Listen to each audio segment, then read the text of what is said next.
guys. Hey, how are you? Hey, good. Good morning. How you doing? Nicole, you changed your hair. You like it? I know. Not sure. I'm not sure. I have to get used to it. I got used to you as a blonde. Blonde's not boring. Everybody's blonde. So, good morning. So, what are you here for today? Need sunglasses for that. I spoke to Gary on Monday. I told him I was in contest shape and. Yeah, you're looking really good. Yeah, I have a contest on the 5th. Wow. You gonna come see it? It's in Manhattan. Really? Yeah, right downtown in the Tribeca area. I got tickets down at my gym. Tell me your last bet.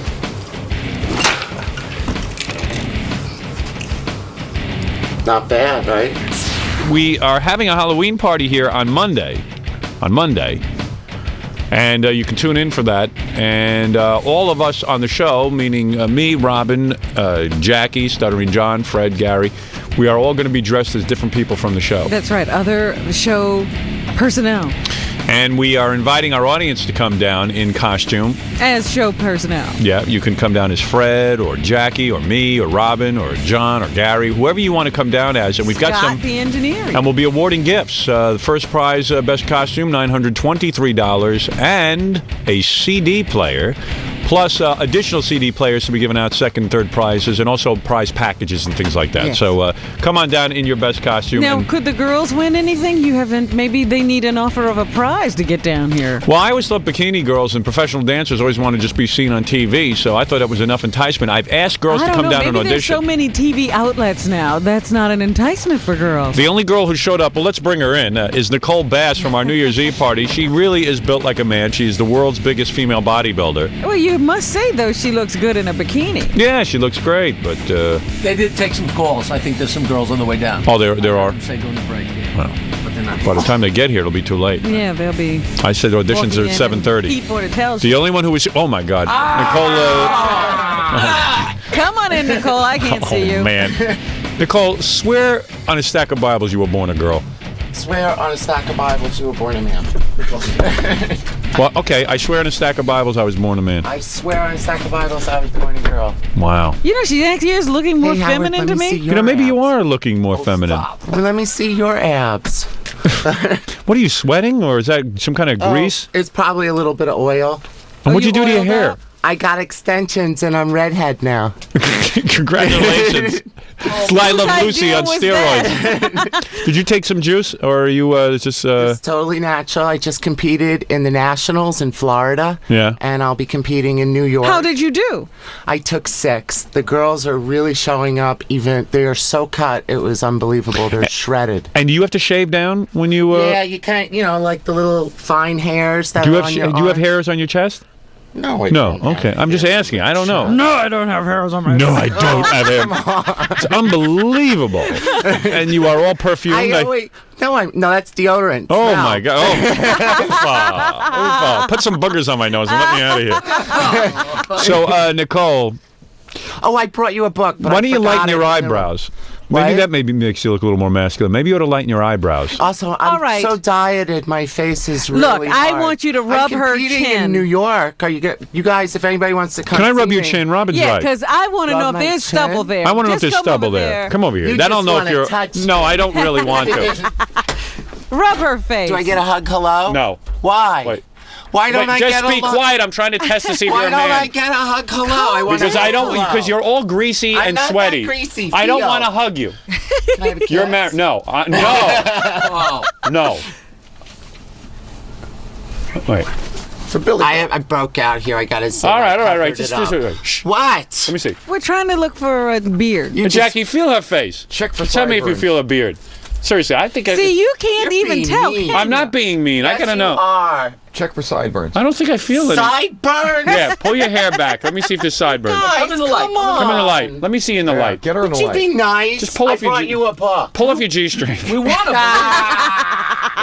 Get away from me. I don't see even if you see mustache hair on her. I think you have a little bit of a mustache. I'm sweating a little. No, I don't have a mustache. So do you. At least you shaved that thing off. All right. Well, okay. You know what you got to do, Howard? Do you feel any hair in her? Robin, come here and feel her face. You know what? You guys can't. I can't tell. I know the solution. What? Is we have Nicole come here one day and just stay in a room for like 2 or 3 days. We'll feed her and take care of her and entertain her. Look, under close examination. So we can see if, a beard pops out. Oh, yeah, right. There is no hair there. I think she's a woman. But can't you have that removed? Because you have the size of a man. Look at how big you are. It's hard for. Don't tell me I'm the first one who doubted. Wait, I have a question. All right. How about you show me a guy that's built as big as me? Here I don't know anyone. See? So I know women that are as big as me. They're not as muscular. I gotta admit, you don't got a look, little bit of flabby arms. Your ass don't look bad. Now that I'm getting convinced you're a woman. Let me see. Turn around. Let me see if I would do anything to you. Let me see. Turn around. Could that be a woman? Those are a man's hips, Howard. Those are a man's hips. And look at your hands. Seriously. Nicole, you got the biggest hands I ever saw on a woman. I'm trying to see if there's any kind of hourglass A there. woman that big would have wider hips. Robin, those are a man's hips. No, they're not. They're little tiny hips. I'm beginning to get convinced. What? That she's a woman. Come on. They're little tiny hips. I'm getting a little attracted, and I know I'm no homosexual, so maybe I'm Because muscle can be really feminine, you guys, and there's nobody alive that looks like this. Yes, there is. There's me. I'm alive. I'm not an android. But look at her. But Robin, isn't that a guy's waistline? Get on the microphone. I have long fingers. I don't even have hands that As big. soon as you look at those hands, you start to lose it. Those are men's hands. Look at the shoulders. Look at the shoulders. The wrists. You mean to tell me I'm the only person? I am the only little person. Tiny little elbows. Sit down. Sit down. I You know can't hear what you. she looks like? Have you heard of that movie, Priscilla, Queen of the Desert? Am I the only person who has asked if you were a man? Of course not. Okay, so don't get so insulted. Yeah. I'm not Because this insulted. happens If all I the was time. insulted, I would tell you off. All right. I'm very good at defending myself. Robin, Good. what if you're in a locker room and And she Nicole walks walked in, I'm not taking my clothes off.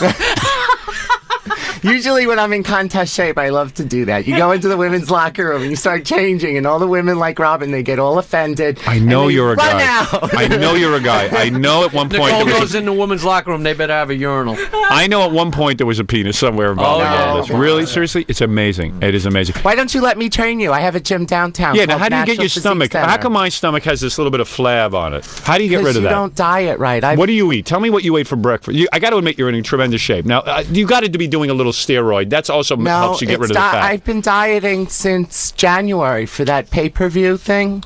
And what She what does do you look eat? smaller than she was. Yeah, what do you I'm eat? smaller, but I'm more cut. I don't even know why you bother with the bra. Why don't you just take that off? Let's see what's doing.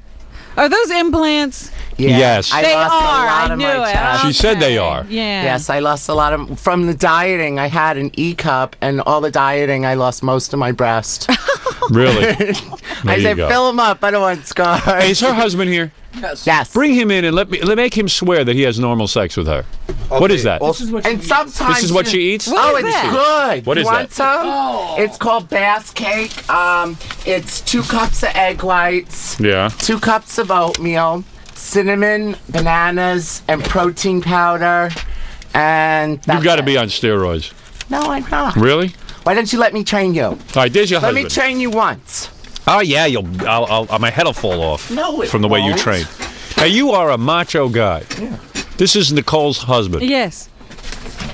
How you doing, man? Good morning, Howard. Good morning. Give him a microphone. Give him a microphone, John. Not Give Nicole's. Nicole one and give You're him like one. you're like retarded.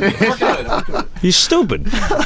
Nicole, tell him he's stupid. You're stupid, John, but you're cute. Howard, if I could add, we have two other girls. Two other girls. All right, I'll get to them in a minute. Nicole was here first, so she goes first. Whatever. All right. I'm sorry, I don't know your first name. Bob. Bob.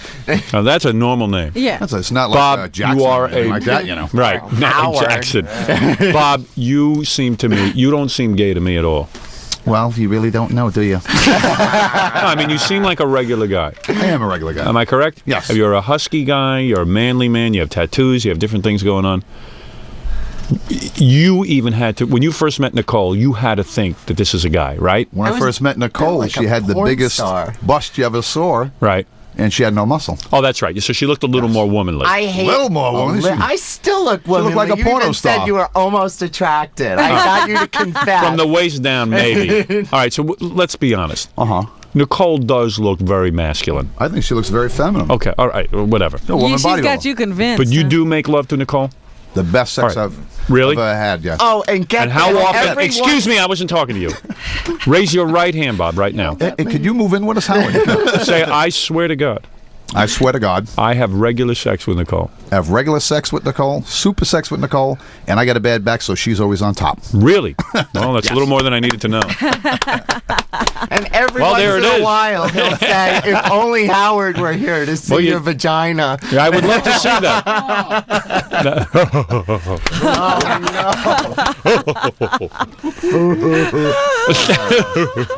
Are you what? convinced? Am I convinced? No. Not even a little. No. See, I always forget, But like there maybe. isn't any hair on the face. No, there isn't. No, there Why would isn't. there be hair on the face? I don't see hair on yours. Well, we thought she was a guy, so we were looking come for a on. beard. And Listen, do this your is friends, small- hey Bob, don't your friends, the other guys, come over sometimes and go, hey Bob, what's the story? You know, because she don't look like the other girl. Are you really intimidated by me? I'm not intimidated. I'm Yes, not you attracted, though. I'm not. It's very, very. It's a very different look. Intimidated, though. You know, I find, I'm not intimidated. I think you're a lovely I find person. men with like small ones, they're usually very No, intimidating. you scare me. You scare me. You do. I am the most gentlest soul you could ever meet. I don't believe it. I don't know. I It's think a there's joke. evil in there somewhere. I don't know. What? I don't know. It's all too confusing. Jackie has a thought, but he's afraid to say it. What is it? No, I'll tell you. All right. Are you guys any of you gonna come see me compete at least? No. It's not. All right. Listen to me. When are you going to Where compete? are you though? competing? Where are you competing?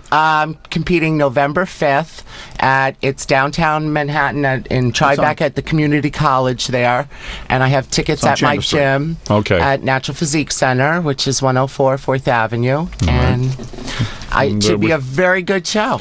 All right. Matter of fact, Howard, you have a trainer. Why don't you give Nicole a crack at training you one day? Is that right? Well, you think Johnson's not doing a good job? No. Well, What are you to be talking honest with about? you- Look to at be it. honest You with haven't we seen see what I him- have. All right, Well, take your clothes off. Let's Let's see that butt.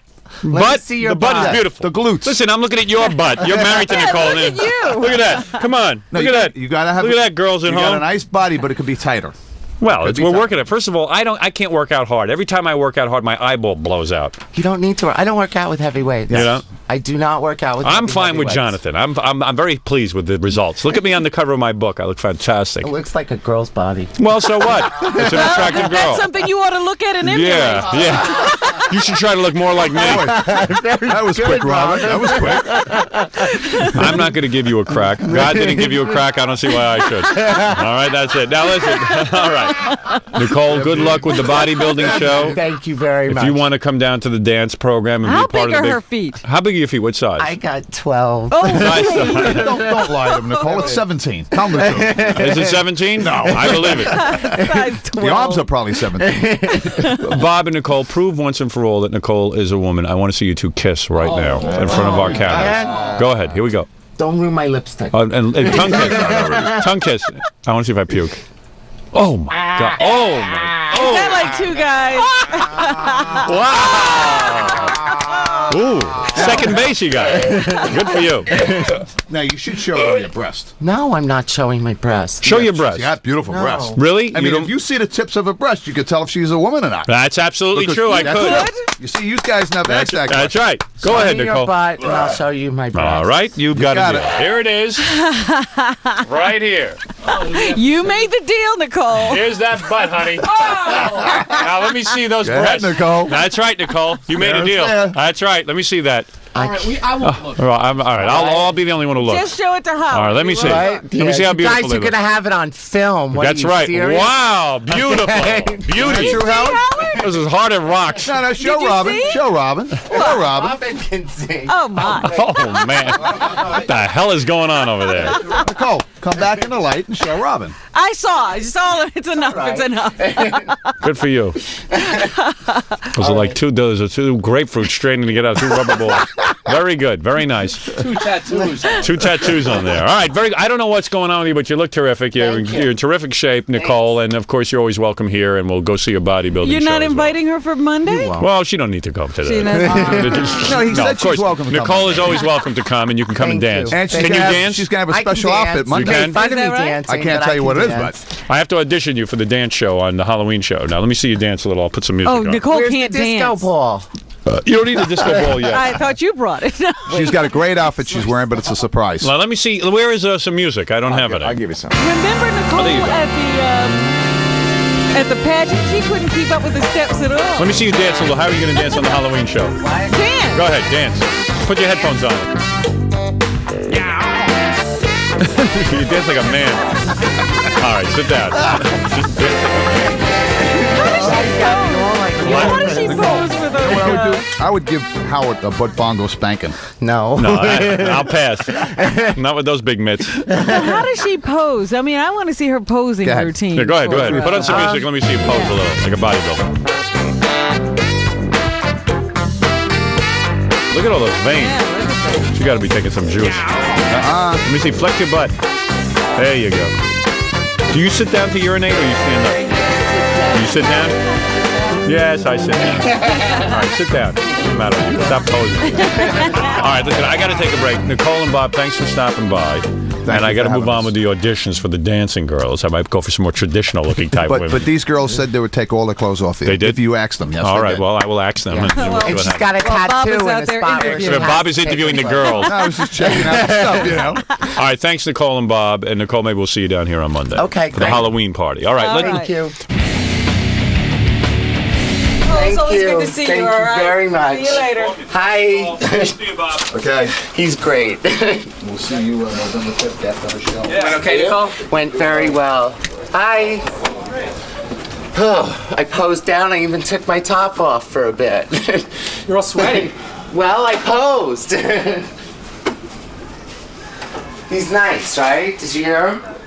I had guys somebody went- go in there and say, "Hey, they're little Nick." Ask her. We're like, what is that? Liar. Who said that? No one said that. You must have imagined it. I'm hearing things. I'm hearing things. You're hearing things again. He's a trip. Well, what'd you think? I think it went great, Nicole. I'm gonna come down Monday. Why not? Oh, you're going to come down for the party? Yeah, I don't know how they got me to take my top off. It's Howard, that's all, Yeah, right? he has a way. He has a knack. Oh, wow. Were you upset that you had to take your top off? Upset? If he's that interested in my breasts, God bless him. Quickly, there are two women here who need to just show me what they look like, see if they're appropriate for our Halloween party. They will be judged. Yeah. Oh, my. Oh, hi, girls. Hi. Yeah, I'm just trying to guess your ethnicity. Hey, girls. Whoa, Oh, yeah, you my. could definitely be on the dance party. As soon as a person walks in, you start cataloging. Yeah. Oh, my. What are you, Indian? Actually, yes, Navajo. Part Navajo. Oh, real Indian. Yes. Oh, well, you better go up to Connecticut and get your money. If you're part Navajo, you can go up there and collect some money. Really? Yeah, get from the reservation. Just register as an Indian. Yeah. Hey, baby. Hey, can someone put a microphone in front of? I don't. Hey, you're Ashley. Yes.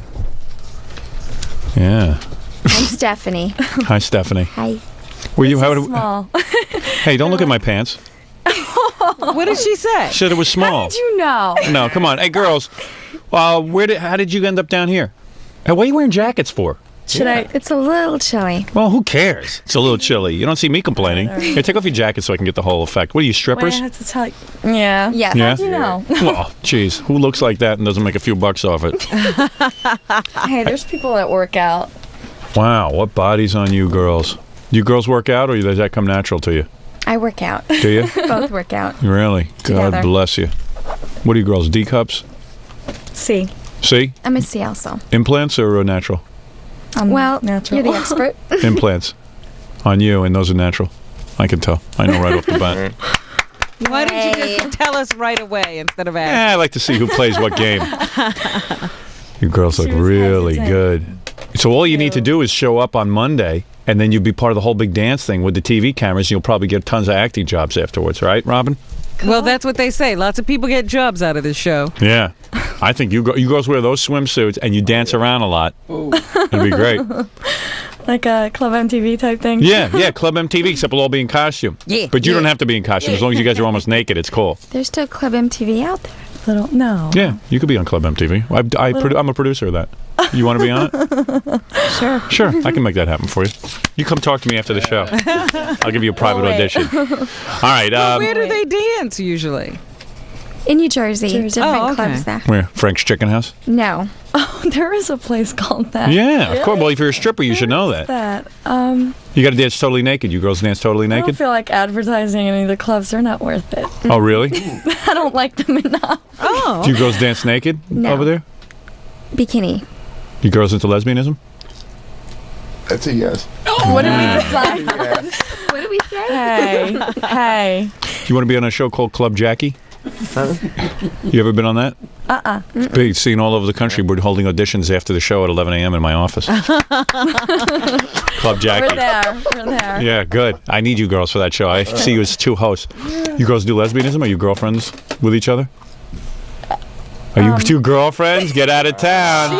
Never mind. I'm not saying Stephanie, are you a lesbian? No. You've done lesbianism, haven't you?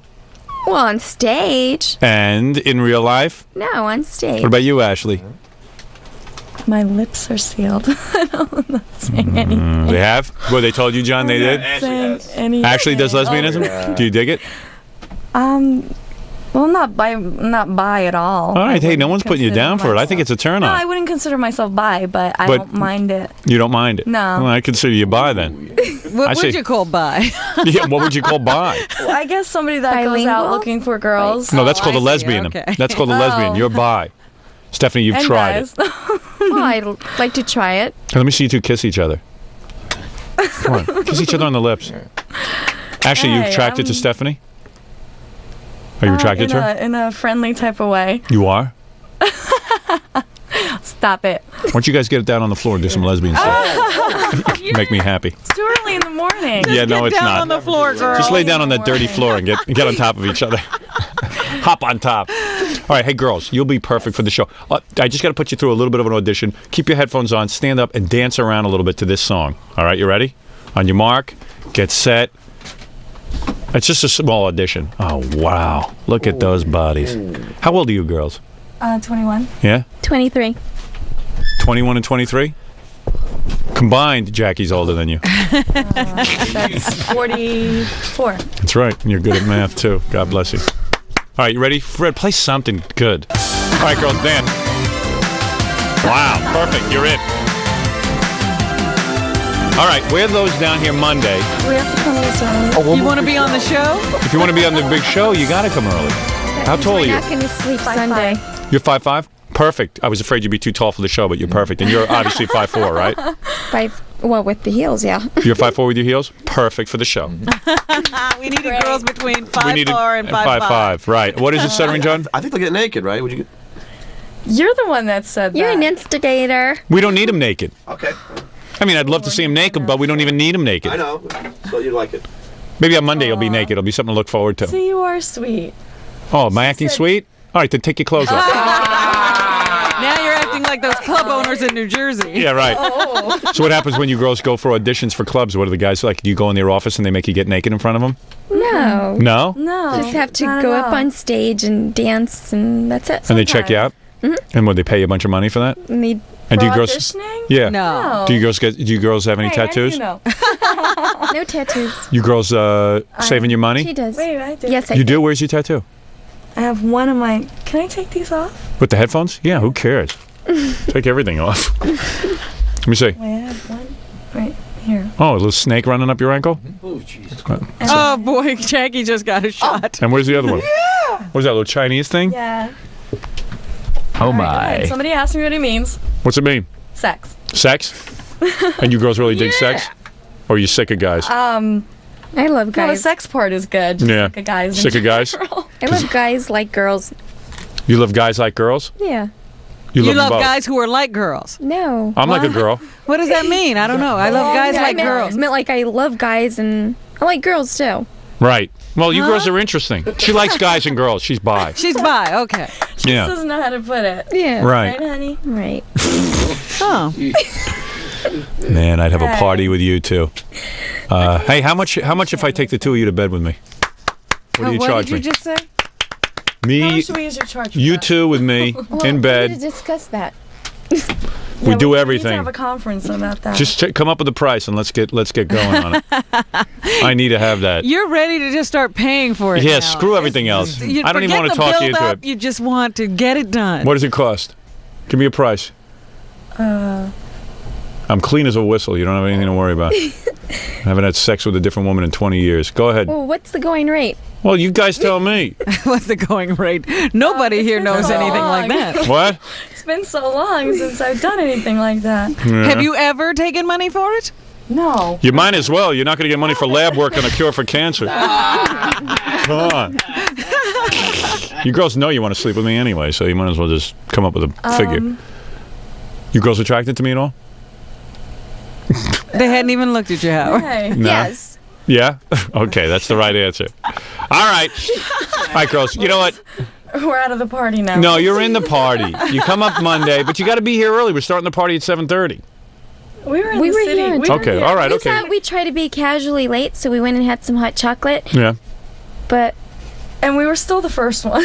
Really? Well, you girls are real good looking. What is she? She got black nail polish? Yeah. Oh, wow. It has nothing to do with Halloween. Are you into Satan? Hey. Yeah? You go for that whole thing, Satan worship? We wanted to go up to Salem for Halloween, Good. but we're working. We're Hey, greedy. get close to that microphone. As soon as I get close, I have nothing to say. All right. Steps up to say Girls, nothing. you're in on the big Halloween party. Consider it done. All right? cool. Okay. You'll be part of Are the you dancing. fans of the show? You listen to the show every day and you heard this? When I'm up this early, I don't think they're even. I don't even think they know who I am. When we're out this late, You a natural blonde? I have streaks. You really? Mine. Yeah. What, are you blonde down there too? Mm-hmm. Or are you totally shaved? Almost. Let me see. Well, you almost got Yeah, go me. ahead. Let me see. No. All right. I'll try to act Maybe classy. at the party. All right, at the party you'll show me. Okay. You're going to hold me to that, aren't you? Yeah, and you girls will have to dance with me at the party. Hey. that All right. sounds fun. Yeah, I'm a really good dancer, so I will How make tall are it. you? 6'5". Ooh, tall. Whoa. Yeah. You Well, should. maybe I'll sit if you on your stand my shoulders. head. You girls come right up to the right spot. All right. You're perfect height for me. I like that. All right, so we have at least 2 dancers for the show on Monday. How come nobody else is coming down? There's plenty of people going to come down. Everyone's just lazy. Sure they are. I know, everyone's getting their beauty sleep. Meanwhile, we haven't slept. Well, you'll be fine. You'll be beautiful. You sleep all weekend and be here Monday. All right, so that's Okay. Stephanie And Ashley. And Ashley. And we'll see you on Monday. Thank you. Excellent, girls. Thanks. They passed the audition like we knew they would. When they walked through the door, they had passed. Let me watch them walk out. Don't put your coats on yet. Let me watch you walk out so I can look at your butts. Okay? Bye. Bye-bye. $50 if you let me vomit on you right now. All right. $50 if you let me wrap my boogers on your nose and you wear it.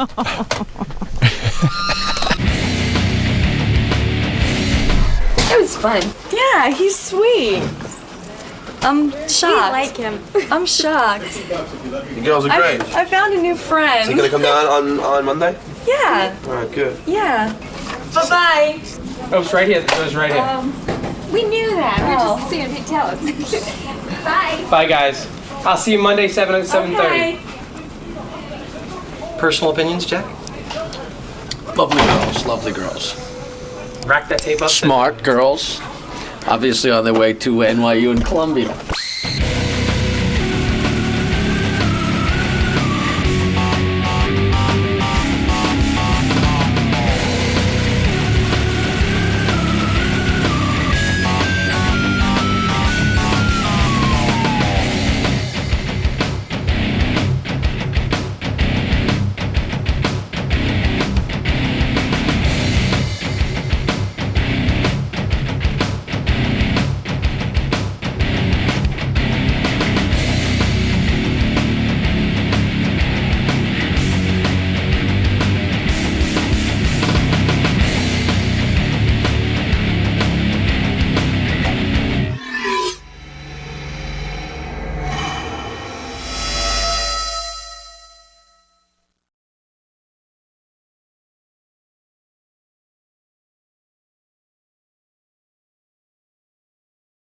What's up, man? Hi, gang.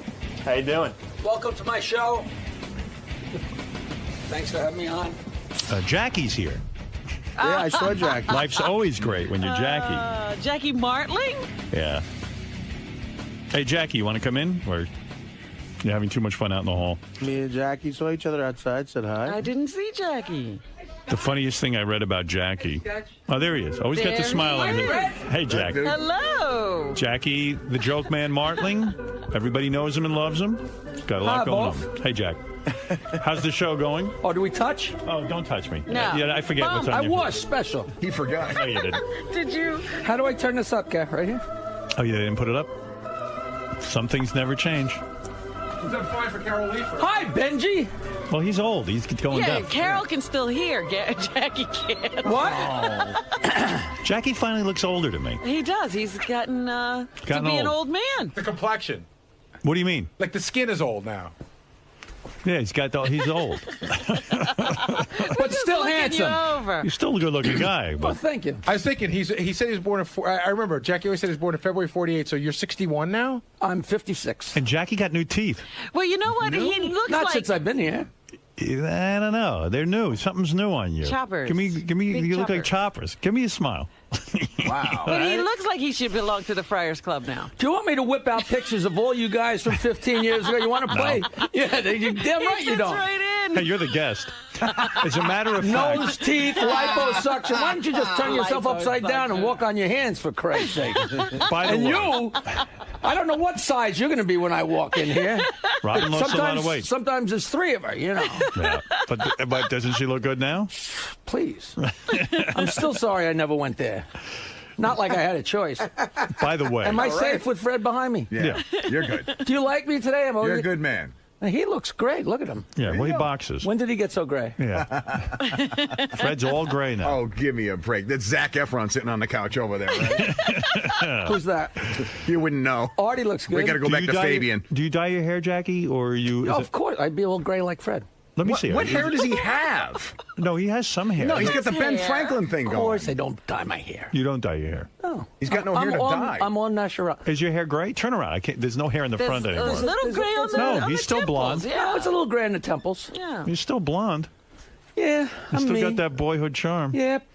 The funniest thing I read, so I guess somebody pre-interviewed Jackie, and there's not a lot to get out of Jackie in a Right. pre-interview, but I told them everything they wanted to know. anyway, I was reading the notes on Jackie, Yeah. and it said, Jackie is very concerned about Artie and tried to call Artie a couple of times Really? to give him advice. You see, I knew this would come back and bite me on my I head. didn't say anything. No, not you. I'm not saying you. I So he texted said- him. So he said Artie never responded. I didn't say that. You see, No, well, go- you couldn't tell me- tell the truth if there was a gun No, pointed I'm at not that trying head to of lie. yours. Maybe I have it wrong. What did you try to do? You cared I wanted about to go to Artie. lunch with him. Right. You cared Because about him. everybody said that he's in bad shape, and then I wanted to, before he died, I wanted to say at least I put in my 2 cents and said, hey, I quit drinking, and everything seems to be fine. You should try behaving yourself. So Taking Jack- your Then shot at I being got so last. stoned I forgot. And by the way, yeah, that's another thing. He's still smoking pot. He smokes more weed than ever. Oh. And so he's So he quit just drinking. replaced Yeah, the booze. I'm this big, cure-all. Yeah, but he got sober, but then he started smoking more pot than ever. So you still No, get I didn't high. start smoking more, but you- I didn't stop. Right. How much pot do you smoke a No, week? not a lot. Oh, No. come on. Just like when I was on the show, if I had drank as much as you, I had 45,000 Heinekens last But you were night. an alcoholic. Why did you have to stop Yeah, drinking? why'd you stop drinking? If Because you- I was drinking too much. Right. So No, we but were I'm right. saying I didn't drink as much as, I mean, the you- legendary status of, But enough that your wife was buying books, How to Live with an Alcoholic. He invites us over to dinner one night, and there's a in book all there, fairness- How to Live with an Alcoholic, Is and he it in thinks the we're not going to bathroom? say anything. that was a book. Yeah. Because we're trying to deal with my brother who eventually killed himself. So I didn't feel like I really had to explain why that book was in my house. But that's why it wasn't for me. I'm not Bill, and I'm not an alcoholic. And I I'm say not it an was AA. for you. Okay. That's You what never I went said. to AA, you just quit drinking. No, He I did. read the book backwards and wound up drinking more. No, he actually did. He quit on his own, Yeah. and he stopped drinking. When's Yeah, the last time you had a drink? Cinco de Mayo, 2001. Do you miss it? Every second. You do. No, not even a little. Honest to God, not even a little. And when people go and you're having dinner and everyone's having drinks, The what first, it's so funny because when you first quit, you're like, I can't go out to a bar because everybody's going to know I'm not drinking. They're going to go, get out of here, you imposter, And I said, then after like a month, I said to Burf, I said, Jesus, I'm not going to sit home. So I went out to the bar and got a Diet Coke and put a swizzle stick in it. And all of a sudden I realized not only does nobody cares, but nobody drank as much as me. I thought everybody pounded them down. Somebody buys a drink and they walk around with it the whole night. Right. Nobody cares whether you drink it or not. do you do? Right. So that's good, man. I'm proud of you for that. But anyway. I don't even think about it. So getting back to Jackie, so he was going to get a hold of Artie, and one of the things he was going to tell Artie was that on, Jackie's rap, it's very hard to stay in shape when you're on this schedule. And meanwhile, like Gary said to me, Wait, you and Robin. How do you get all this information? Here's what it says. I'm going to tell you. I don't care what it says. I'm going to tell you what it says. Just because it's written down. Jackie is concerned for Artie's health. He tried several times to have lunch with Artie, but Artie never returned his calls. Jackie thinks it's hard to live a healthy lifestyle when you work for the show. So Jackie's plan was to get a hold of Artie and poison him, like the old Jackie. Like he used to poison everyone. You can't be healthy on this. Stuttering John. You were such a twisted bastard. I need you talking to Artie like a hole in the head. I mean, thank God Artie turned you down. Friday night, I'll be at the prime time in Sayreville. Come ask your questions, and I will explain to you everything that he's lying Thank God Artie Lang turned down your proposal. I wanted to go to lunch with the guy. Yeah, and you'll sit there and turn him off and go, That's not true. Man, when I did the show, you got to get off the show. You're a moron. You're a moron. Meanwhile, Gary even said, Robin and Howard are the two healthiest people I know. Fred also. Jackie was the only one who had a problem with it. Fred is in perfect shape. Yeah, Fred I'm never in good got shape. out of it. I'm not saying... Robin's in great shape. Well, it's you. You couldn't do the show. I'm not going to defend something that you're fantasizing. Then you're going to poison him. No, he has enough tough time. It had nothing to do with it. I wanted to go to lunch with him. You get a hold of everyone who works for me and you poison them. You're out of your mind. I think more what Jackie would have been wanted to talk about was this show and the road is hard to. That is hard to. But don't listen to him. I know, but you'll go down a path. Don't go down in flames. Can I tell you what really happened? Two morons. And you'll go down in flames. flames. Do not interrupt the show with the truth. Jackie wants to see you fail so he can get his old job. No, I don't think that's what he wanted. That's exactly what he wants. Exactly what I want. Of course it is. Everybody knows it. Well, maybe that's true. Finally, you admit it. Do you think Jackie would kill Artie? If I said to Jackie privately, if I went to dinner with Jackie and I said, Jackie. If you did what? If I did this. If you went to dinner with me, right away the premise is off. I went to dinner with you. You went to dinner with me 10 years ago. And I'm going to go again. I got 5 emails. I can't wait to go to dinner with you. You're so much fun. Can't wait to go to dinner with you. I would have invited you out to my house, but you know what? You're such a jealous fuck. I know how you are. You get crazy with me, so I can't hang around with you. You get so really nuts. Better to have dinner with him in the city. Yeah, better we have dinner. What do you know? You've never had dinner with me. You look great. Of course I have had I don't mean to interrupt, but you look great. Thank he you. is such a jealous guy. I have to. I feel the breath on my back when he's near me. So I have to keep my distance from him. I love him, but and go to just a regular old restaurant. Oh, not a good one. Yeah, no. Look at you, rich Jew fuck. You're at a fucking restaurant. It's so fancy. Oh, go to Candle 79 where they don't have food. Listen. Rich Jew fuck. Listen to me, Jackie. You know I love you. You're so full of shit. If I took you to dinner... Nobody's a better liar than you. If I took you to dinner... No, you cocksucker. It's my turn to buy. Right, That's why I can't believe this cheap Jew fuck doesn't want to go to dinner with me. We'll be at McDonald's if he buys. Listen, Jackie, I don't want you to buy me I was even going to buy Artie lunch, and I haven't got a job. I know. How are you living? Well, you got your stand-up. You're doing things. I have my own show on Broadway, thank you. Yeah, I'm going to get to that one second. Let me finish this thought. I promise you. No, I promise you. Fred will be gray by the time you do my plug. I promise you, I will get to it. It's so nice to be here. Can I say It's that? great to have you here. It's good to have you, yes. But Jackie, if I took you aside and I said, listen. Kill Artie. No. When if Artie's, having a hard time with heroin and this and that. He said when? No. He didn't say if. He said when Artie dies. No, listen to me. He looks great, man. He's doing great. But if I said to you... It's week by week. I saw him in the bathroom. Nothing to be proud about. If I said, Jackie, if something happens to Artie where he leaves the show or whatever, and please, I want you to come back and do the show with us again. We got another year left. Do the year, and you would kill him, right? Oh, sure. Sure. He's a dead man. That's why I don't miss booze, because I'm so busy mourning for being off the show. I don't have time to think about. Time to drink. Right. But if that happens, Jackie, could you please call me first? Because I will gladly give you the job. How would you kill Artie? Like, how would you do it? How would you kill him? You would take him out to dinner and then I'd feed him to death till he exploded. It'd be like in The Godfather. You come out of the bathroom, 2 shots in the head apiece. Can I tell you something, Artie? Jackie's right. You happen to look good. I see this health regimen is working. You're looking like the old Artie. You're starting to glow a little. I feel better. He looks good. I saw him from the back. He's standing at the urinal. I said, God, that looks like Artie, but he looks too good. First of all, this place is And becoming... I really did want to go to lunch with him. We don't know each other that well. I wanted to shoot the shit. Back? But why? No, he did. He texted me. call him 10 back. million, Hey, don't listen to him. But Jackie, there's This rich Jew fuck. Jackie, there's 10 million drug addicts in the world that you could counsel. I'm Why not Artie? a Because what? He counselor. took your job, so to speak. Oh, you're a jerk. Is that what You it feel is? some kind of kinship because you sit in the same absolutely. chair? Kinship. Do you feel kinship with Artie? First of all, I didn't take his job. This job, Right, it was of course. but 5 that's- months later. I'm got going the with job. Jackie's All right, logic. It's Yeah, Jackie. yeah, Wilbur. he's going. Why not take a starving kid from Malawi out to lunch? I got too many of them at my house. 'Cause I'm certainly not starving. Yeah, please. Tell me another. Seriously, why focus on Artie? Artie doesn't mean anything to you other than the fact that he sits in that chair. Why would you get started with Artie? I wanted to. Why? Why Artie? You have to stay away What from other him. addicts have you helped? Yeah, I mean, you will I'm not poison sure, him. you know- I know you don't mean you're a great guy, but you will poison You him. could take the nicest, fuck you. You will poison Artie, and then I'll have a mess already on my poisoned hands. him. Yeah, I already poisoned him. You poisoned him this morning. Jackie, tell me another thing that's going on personally. While you and Nancy are no longer together, your beautiful ex-wife. She looks better than ever, by the way. I saw her recently. You're with still the nude pictures. Yeah. What?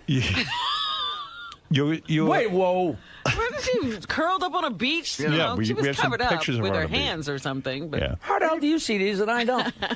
Because you're her ex-husband. But the fact is, you're still technically married to her. No. No, You're not divorced? legally.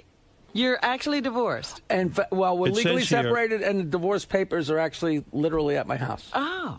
Oh, okay. Because that's what I was going to ask you. You Just now have a girlfriend. we didn't put the final signature on it yet. You have a They girlfriend. just got it. Yeah, I have a lovely girlfriend. She who's- moved in with you? Who's a huge fan, yeah. And she obviously does not want to move in until you're divorced finally, right? I mean, No, this she is the totally reason. moved in. Why did it take so long for the divorce? I mean, you're talking about a lot of years. We took a long time. There was no pressure. There was no reason to do it. Who is this girl? A younger girl? Oh, please. You're not going to date someone your age. What are we going to do? Come on. I'm rich. I'm famous. I got it all. Every girl wants you. Who is this girl? How did you meet her? You set the precedent. You get yourself a young blonde and fuck her to death. Right. He won't even date a girl who's the age he says he is. I just had an opening there. Why all of a sudden are you Ray Charles? Take those sunglasses look so lost in that huge face. of yours. How old is the girl you're seeing? Can you say, or does she not want her age? 24. She's 24? No, come on. Really? Wow. Right. Honestly, how old? Is she really 24? No. She's 41 and she's beautiful and she's from San Francisco. And How she's old a are you delight. at this point? 61. Are you 61? So you got 20 years old? That's nice. Nice. That's the way to do it. There you go. Look at That's you. how to Look do at it. me. Look at you. And is she on? You hypocritical motherfucker. And she loves you so much. No. Would you get married again? I don't say no and I don't say yes. I don't know. What does she do for a living? She was working in title mortgage in San Francisco, and due to the economy, she lost her job, so that she was able to come out and visit me. We had a long-range relationship, so it was really safe. You didn't have to worry. Was she married You know what I mean? before? Because I knew she wasn't leaving San Francisco, I wasn't leaving New York, so you could open yourself up, because it was never going to happen. And then she lost her job. She came to visit, then she came to visit, then she came to visit with her cat. I'm like, oh, that's it. Was she married before? Like for 10 minutes, 1,000 years So she ago. doesn't have kids? No kids. And So you're she's- not going to have kids with her? No, but I don't say no firmly because I just read that D'Amato had a kid at 1,000 years old. So Yeah. I can't let him. I don't see you at this point in your life chasing children. You're I don't see 60 me chasing children at 25. Oh, yeah, I mean, no you're longer. 61 years old. But I hate saying no because I love the concept. I really You do? My favorite thing in the world is my niece and my nephew. It's hard to believe Jackie's 61. That's old. I know. How could the joke man? The joke man. 61. I remember you when you were a young joke man. I never was young when I met. I was 100 years old when I was 38 when we started working. Is that right? Yeah. I thought you were so old when I met you. The joke Do you have man. any idea how old you were? I know exactly how old I was. No, but I mean when I met you, you were. I was like 30 years built old. like a pear, and you looked like it was over. You were so jealous. He was jealous of your pear shape. Be an old Jew. I want to be an old Jew. Anyway, we used to joke about Jackie being old. Now he's really old. He is old. Yeah, it's not funny anymore. But you look good. I mean, you look like you could, you look like I feel so. How do you chipper. feel? How do you feel? I feel. Well, I don't drink. I feel great. And smoke do a you little pot. still masturbate? Oh, you know what? honest to God, I cannot remember the last time I masturbated. Really? Do you miss doing the show now? I mean, are you willing to admit that you wish you'd never left? I don't. I don't you made say the I biggest would, mistake of your life. Honestly, You miss us. Tell us you miss us. I miss you, and I love you all, and I really do. As much as you fuck with me, I love you, but I don't miss getting up, and I well, no love one my misses life. getting up. I don't like I getting love up. my life. I knew after 15 years, all I had to do was go to bed at 8 or 9 o'clock, and I would have had the greatest life in the world. And after 15 years, I knew I wasn't going to do that. You know, the definition of a moron is someone who has the same thing happen 99 times in a row, and they say the 100th time, this is going to be different. And I realized I was never going to go to sleep. So you quit, I went to is bed what at you're 11, saying. 11:30, 12 o'clock. Every night of my life, and I was so fried by Wednesday. I didn't quit. You know, I tried to get more money. I figured maybe I'd get it together and go to sleep. And you know, I was a hodgepodge. Plus, with all the booze, I was. I'm a not mess. buying it. Of course Sorry. you're not. You've been saying the same thing for 10 Well, years. I know things, but I'm not going to get into it. Well, go ahead, say the I'm thing. not going to say it. I'm not going to You say know it. nothing. No. I know plenty. Believe me. Artie, don't listen to Where's him. it stored in your nose? What are you talking about? Now, you can see Jackie this Friday night at the Primetime Comedy You want to hear a Club. great joke? Go ahead. Let's hear one of your famous jokes. A kid says, "Mommy, how come I'm black and you're white?" She says, "Listen, the way I remember that party, you're lucky I don't bark." What, you're a filthy one? Yeah, you're a filthy joke. I didn't even tell it right. You know, Go ahead. I got nervous.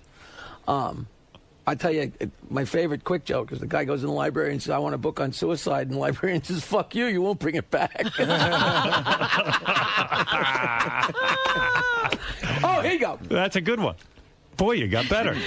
You got better material now. 15 fucking years. If one time you had to told people how funny I was, that I'd was be good. rich enough that I could have quit 2 years sooner. You didn't work for me because you were unfunny. So that's the point. The truth of it is, I loved every second there. Anytime I ever talk to anybody, I say, you know, the first time I went in there, it was me and Howard and Robin and Fred. And the last day I worked there, it was me and Howard and Robin and Fred. And the last day I worked here was as much fun as the first day, and it was exciting every time. And I, honest to God, mean that. That's the It truth. had nothing to do, you know. We had so much fucking fun. We did. You know, but I was going to die. I really think I was going to You die. weren't dying, believe The me. show You were was going to fine. kill him. No, The show was killing No, you. the show wasn't killing me. I was killing me. Yeah. I was killing me. He couldn't So get And I know you're he dying for me to say it was He the worst get his- didn't leave himself. He left the show. Right, he couldn't get his life together because of the Right, hours. right. All right, go ahead. He couldn't get it together until You know he what? left. That is the app. That is the Everybody entire else story. managed to not only stay strong and thin and healthy, but you couldn't do it. You hear that? Yeah, I know. I'm saying. Thin, healthy. Right. Couldn't get it together until you left. That's the story you were going to tell Artie. That's a no, great that story is for not Artie to hear. You're a jerk off. You're Tell as me the bad dirty as him. joke. Tell me the dirty joke. But what is this about Jackie on Broadway? And don't miss Jackie's show, Jokeland on Broadway, Ooh. premiering June 10th at the, how do you say this? Iridium Jazz Club in Manhattan. Did you ever That's go not see Broadway. Les Paul? Yeah.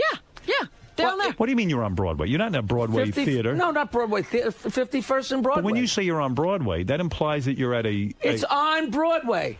Oh, that's like saying you're playing a Blimpies. I'm playing the club where Les Paul plays. Yeah, but that's not Broadway. It's not shabby. No, when they say Broadway, that means you're in a theater like Okay, Jackie it's Jackie Mason. on 51st Street. Right. That's what it is. Jackie Mason was on Don't Broadway. mislead- Jackie Mason Jackie was Mason literally was in a theater. on Broadway. Oh, I thought you said. I thought you were saying Jackie Mason wasn't on Broadway. No, he was. But Artie, am I right? Jackie's going I to think when you things on say Broadway. Broadway, you think the Brooks Atkinson or the Neil Simon. That's what I thought. So it's a little bit of a wink, wink goof. No, there you go. There you go. Oh, I thought you were serious. The next time I'm walking down the street, I'm going to Twitter that I'm on Broadway. Next time you walk down the street, somebody's going to twit at your Twitters. All right, so but don't Les miss Paul Jackie. works there every Monday night. I was there last night. He's so great. I don't know if you ever went to see him, but he's fantastic. Les Paul was the inventor of guitar. Right, all that. and multi-track recording. And I'm so still gonna explaining be, what Jackie's talking about to the audience. I know. For more information on all of Jackie's shows, go He's to... going to be where Les Paul is. That's right. And somehow that's Broadway. Jokeland.com is Jackie's famous website. What I like about Jackie's website is there's lots and tons of jokes for free. Yes. You never charge the people. Free jokes. You like that. And recently you had another business fiasco. You created a Apple iPhone application. Fiasco? That's right. It was gonna make me rich. It was Here we go They again. rejected it. Well, it's being it was resubmitted. Is this another one of your Jackie, I'm going to get rich? The guy I did it with is sitting in the other room. Right. my friend Dave Kaz, he invented the Pocket God, which was number 1 for 6 weeks, and now I think it's number 2. It's the most popular application on the iPhone in the world. What is a Pocket God? What's a Pocket God? It's a little goofy game, an application on the iPhone. It's incredibly popular. He sold hundreds of thousands of them, and he's a great guy, and they're huge fans. And you're going to have a his wife Jackie is my girlfriend's best friend from San Francisco. That's the connection. And you're going to have a Jackie iPhone application. It was rejected because the jokes were too dirty. No, the jokes were totally clean. We don't know why it was rejected. They were just like goofy kids jokes. You can't have dirty stuff on there yet. Right. So they're just like, booger jokes and snot jokes. And my noises from the show, like, so why would Fred's noises. Why would Apple reject the application? We don't know. We don't know. They don't give you an answer. Well, maybe the poop noises were a little too real. Who knows? Wow. We don't know yet. We honestly don't know, but it's going to be a big Could deal. it be that the jokes weren't funny? It could be that the jokes were really horrible. But it's great because there's one section of kids' jokes, which is great. If Artie, a guy picks up a girl, and he wants to entertain the single mom, he can flirt with the kids, Artie, why would they reject Jackie's joke iPhone application? They heard I was off the Stern show. They said, fuck you, we don't Well, want in the you. old days, Jackie would blame me. That's what I'm getting at. That's what I said. I'm still blaming you. When you couldn't get on a roast, you blame me. So a guy has sex with his girlfriend, and they get done having sex, and she looks in the box of a dozen condoms. There are only 5 left. And she goes, where's the rest of the condoms? He goes, I masturbated into them. So that night she's out with a guy friend. She tells him the story, and she says, did you ever do that? And he goes, hell yeah, all the time. She says, really? You jerk off in the condoms? He says, no, I thought you meant, do I ever lie to my girlfriend? That's a good one. And here's the best one. Yeah. A guy's going hunting with his wife, and on Saturday it's raining. She goes, I'm not going hunting in the rain. He says, you're going hunting in the rain, or I'm fucking in the ass, or you're sucking my cock. Now make up your mind. I'm going to go get the dogs ready. He comes back in the house, and she says, I'm not going hunting in the rain, and you're sure as hell not fucking me in the ass, so I'll suck your dick. And she starts sucking his cock. She goes, bah! Your dick tastes like shit. He says, yeah, the dogs didn't want to go either.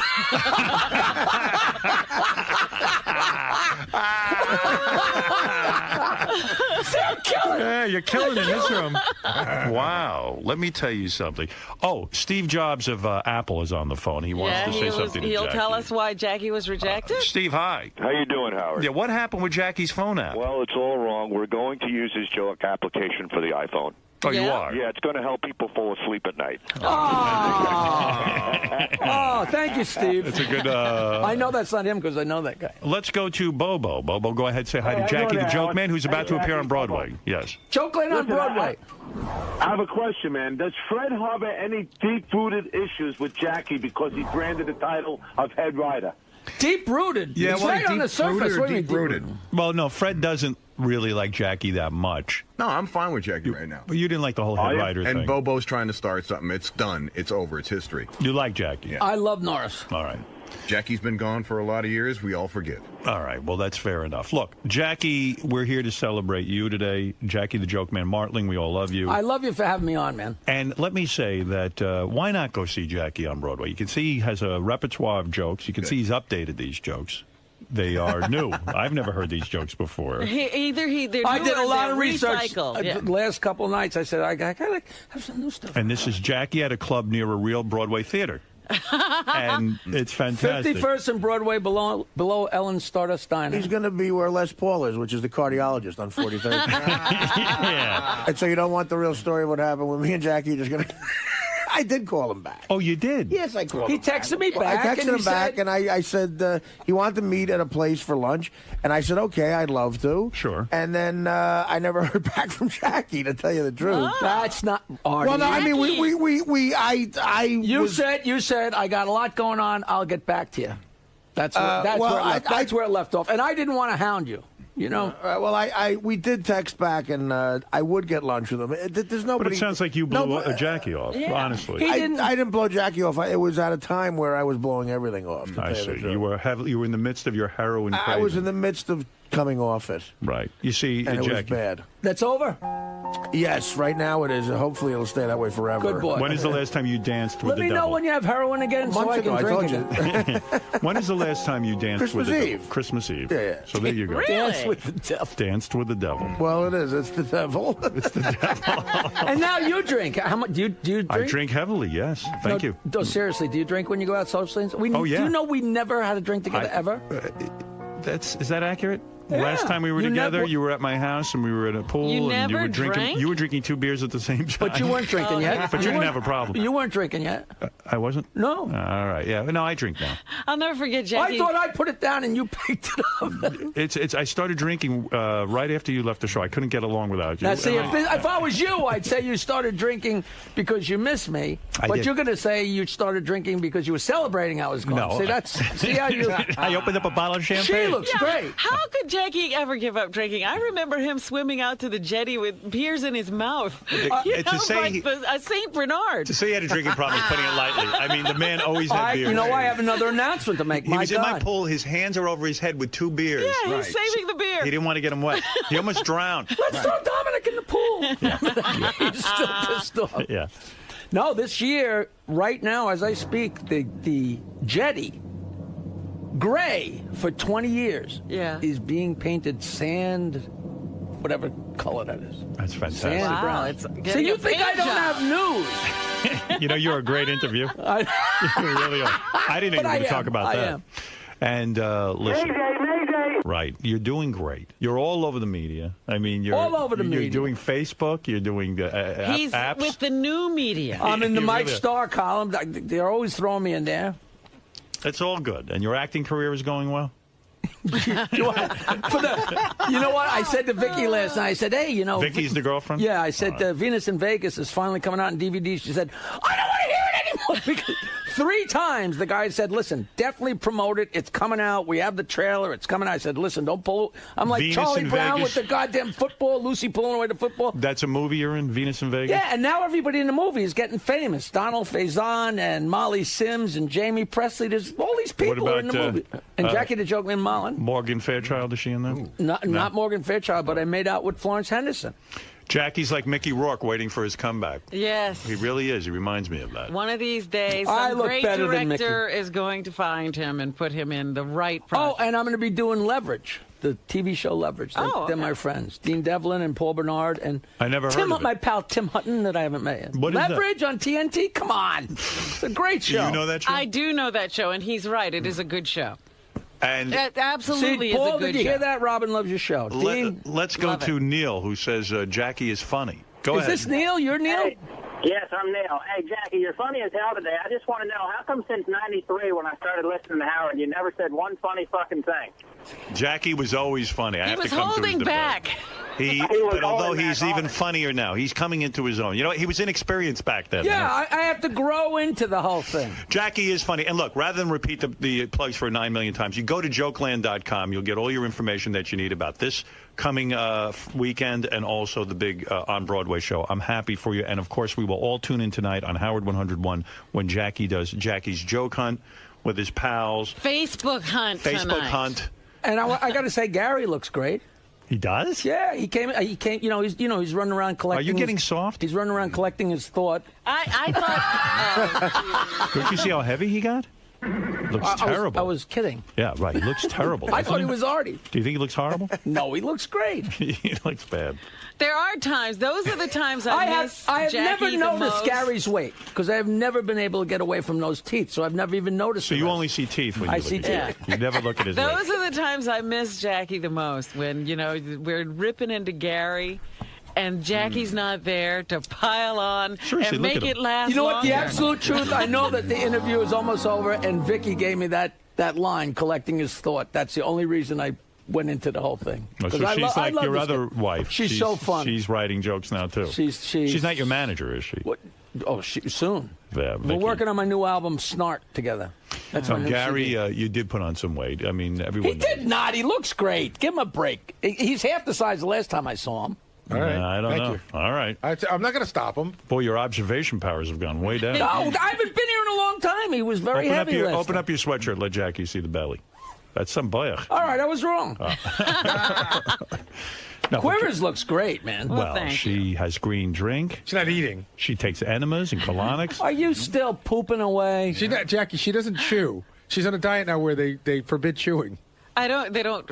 Well, whatever. Wait, whoa. I'm doing a detox with some people. What, are you taking so I anally? don't chew for 21 days. She eats anally. Do you know that story about the guy who got his jaw broken up in a bar fight? No. And so they had to feed him with a tube. They pumped it up the butt? They had to put a tube in his ass and feed him through his ass. Right. That's crazy. And after a couple of days, the nurse would wheel in the machine and put the tube in his ass and pump the food into his ass because he couldn't be fed because his jaw was all wired up. And after a couple of days, he said to the nurse, "Hey, nurse, have you got another one of those machines?" She says, "Yeah."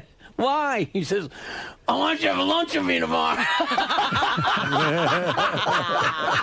I got a joke, Fred. All right, you're terrific. You're really on top of your game. He really does have a joke for everything. You do look great. Are you really? What's not chewing mean? Not chewing. You don't eat food. You fasts. just drink everything. She detox. You missed it. It's a whole long Is this thing. and you got Sabian doing this? Yeah. Look at him. He looks great. Did he lose weight? Yeah, You he haven't lost seen it? 40. Didn't anybody ever explain to him if you lose 20 pounds, you gain back 50 pounds? No, I've explained it a million times. He doesn't listen. Nobody listens. Right. But she looks great. Next month, Robin is eliminating breathing. She's eliminated everything else from her life. It's almost What about dead. sex? Oh, no. That's still on the plate. Anybody I know? No. How's she doing with There's that? something going on, but I'm not really quite aware of it. I know she's doing a lot of traveling. To get Who's she sex. traveling to? I don't know. That she doesn't tell me. Where are your houses now? Staten Island still? No, I'm in Manhattan and Long Beach Island. Long Beach Island, Jersey? Mm-hmm. That's a nice place. Yeah. It is. How many houses do you have left after your divorce? You had like a whole cadre Yeah, of houses. he owned the town practically. Yeah. Down to one. You have one now. I She one and a half. cleaned you one out. and a half. She did not. Cleaned you out. You You've got been one house left? And my mother's house. Hey, you still have I it. have a She let you keep- beautiful home on the water. I She have the let you most keep- beautiful. Why didn't you see my house if you ever decide you're going to be my You friend? fixed it up? I remember I saw it No, but originally. did he get the house with the peephole where you can see the water, or did you No, get... he's on the water. He's on the water. How great was that? Come on, I got a water view. That was the greatest, man. Oh, I love those days. She took all the homes except for She took everything. Right. No, she's doing great. I love her, man. All right. Well, she doesn't love you. No. Anyway, Jackie. She should wear a mask. Oh, stop. I'm kidding. You're doing great. You're going to love my girlfriend. Let's go out to dinner. You can't wait. You can't wait. Out of all you the could people, look me in the eye and lie. No, I'm gonna go to dinner with you. Yeah. I mean it. I love going to dinner with you. I can't tell you how fun it is. Jokeland.com. There has never been a day in your fucking life that we were together that you didn't laugh. Ever. Always had fun with you. I said to you right before you quit. So don't snidely say, I said, "Oh yeah, we're we'll on go a to plane." dinner." I said, "We're on a private jet to Vegas, having the time of our life, and you're going to leave." And you went, "That's right. I'm leaving." That day he wasn't so we funny. sat there and watched Dave Hawthorne 10 times in a row. I remember that. It's so great. I love emailing you that we're going to go to dinner, and then we never go. All right. Jokeland.com is the place to get all your Jackie information. And by all means, you got to go see Jokeland. Prime Time Comedy Club this Friday night. Yeah, please. and also, it'll be very embarrassing to Jackie if he doesn't do well on Broadway. So go see him. Premiering We June must 10th. all go see Jackie on Broadway. Jokeland on Broadway. I was there last night at the Iridium. So much fun. Iridium Theater. All right. It's Thanks, not a Jake. theater. Please. I don't Trying to want help you people out. disappointed. All right. We'll be back right after these Thank words. you, Hal.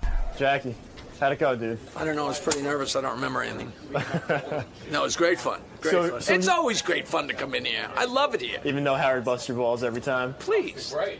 What are the chances that you guys are going to go out to dinner together? The truth? 80%. That's not bad. You didn't ask pro or con. Oh, No, of course. It's my turn to buy. Is it you? And then also, you really have concern for Artie and his health, right? No. I hope he dies. Enough with these fucking interviews. Let me interview you. I'm not interested. Okay. All right, neither am I. I wanted to go to lunch with the guy. So shoot me. Hey, Art. Hey. What do you think about Jackie being concerned about your well-being and everything? I don't know. I guess I'm happy if anybody's concerned about my well-being. You think it's genuine, or do you think he's just trying to get back in that Jackie seat? I don't know. We'll have to see what happens. I'll probably have lunch with him if he wants to have lunch, and then we'll see what he says. Maybe. You're not going to blow him off again? I hope not. I wish I had more to say about this. I don't know. I'm just in a daze. So, Gary, when Jackie comes back all the time, Howard's always saying how, Jackie leaving was one of his biggest mistakes, and he would love to probably come back. Do you think Jackie's content with his decision of leaving the show? I think he's rewritten it in his head enough that he's content with it. I mean, I think at the time he wasn't happy about it. I think he's been gone long enough that he's fine with the way his life is now. But I think if he were to be honest and look back and say, did you make a bad decision at the time, he might say, yeah, it was the wrong decision for me at the time. And then when Jackie comes back, is there a feeling that, the old gang's back together? I know, Jackie's not writing jokes, but... You know what? The first time he was back, it felt that way. He's been back enough times now, and we've been with Artie long enough that it feels nice to have him back, but it doesn't feel like the whole gang's assembled again. Just like an old friend of the show. Yeah, an old friend of the show, and it's great to see him, but it's like the old gang's sort of old now. Whenever Jackie comes back on the show, Howard always busts his balls about how leaving the show is probably the biggest mistake of his life. Mm-hmm. And Jackie says it's not, he's okay with it. Mm-hmm. Do you think Jackie's really at peace with leaving the show? Do you think he's fine with that? That I don't know. I really don't know. I mean, I wish I had a nice, clever, cute answer for you. Maybe Jackie sobered up and realized what he did, but I only hope that Jackie is happy, because a happy Jackie is a content Jackie, and a content Jackie leaves me the fuck alone. Thomas, stand-up comedian. Been working in stand-up for about 10 years as both stand-up and as a writer.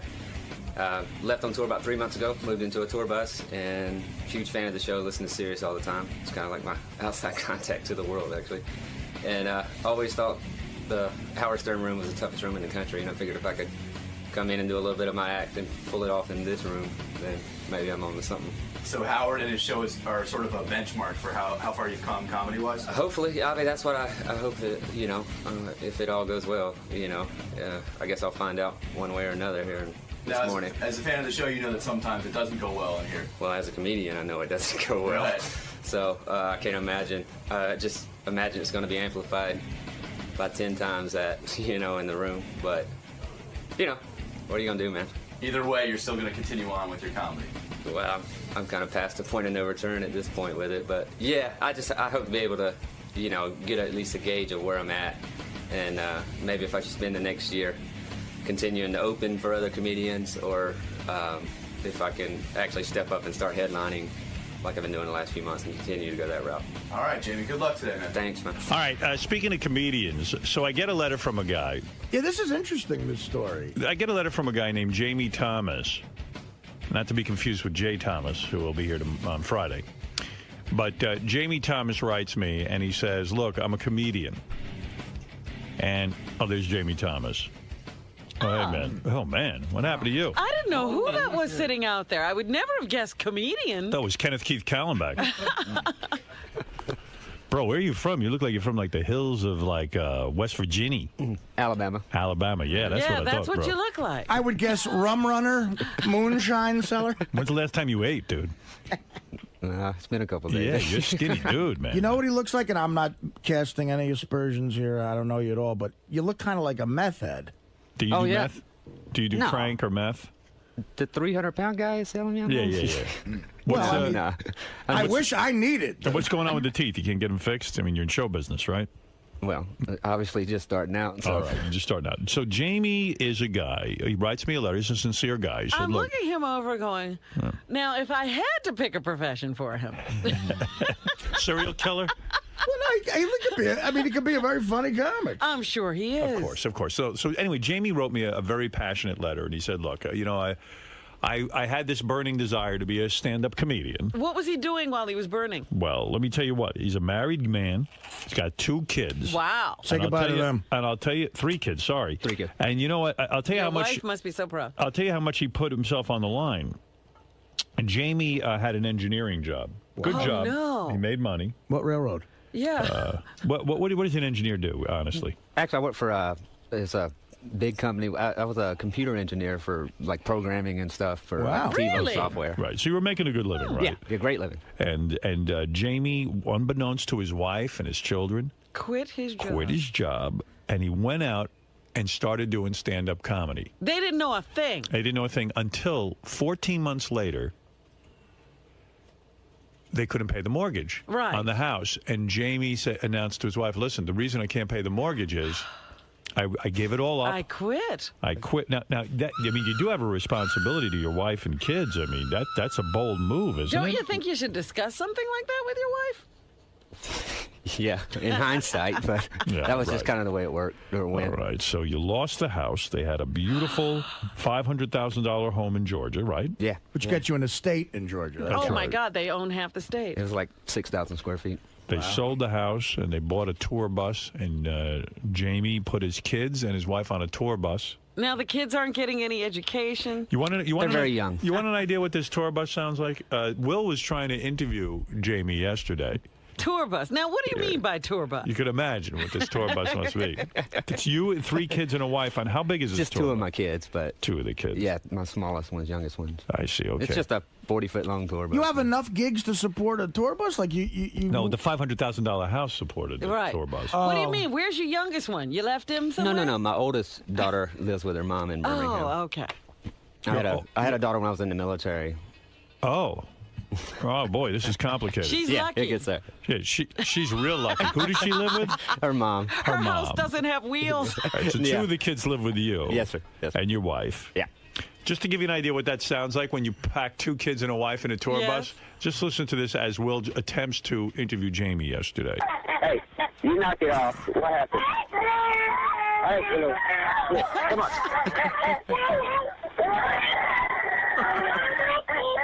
Jamie, what's going on? Got in a fight with my bulldog, and Who the kids did? yeah. Well, my son, There's a dog my on little there. girl, There's a bulldog oh man, there. she's a handful. So You guys all on a tour bus right now. yeah, they're in the back or whatever. Apparently, my 2-year-old got up and whacked my son in the head and then poured Gatorade all over him. And then my bulldog decided she didn't like it and bit my son. Well, not bit him, but it's like I have an English bulldog too that travels with me. So. Wow. So who's crying right now? That's my son. Because the dog got in between him and the dog's real protective over the girl. Right. So he got in between them. Not exactly Van Halen's tour bus. No. So you do What that is pretty much Lou? all day, every day. 24/7, man. Oh my God. Living the dream. So Jamie wrote me a letter and he said, listen, I want to know, am I wasting my time? Ah. In a way, listen. You've in a way, already wasted it. I mean, This is too late to ask. I mean, at this point, it's sort of disingenuous because if you think about it, Jamie, you're not really going to quit the business if I tell you you're not funny, are you?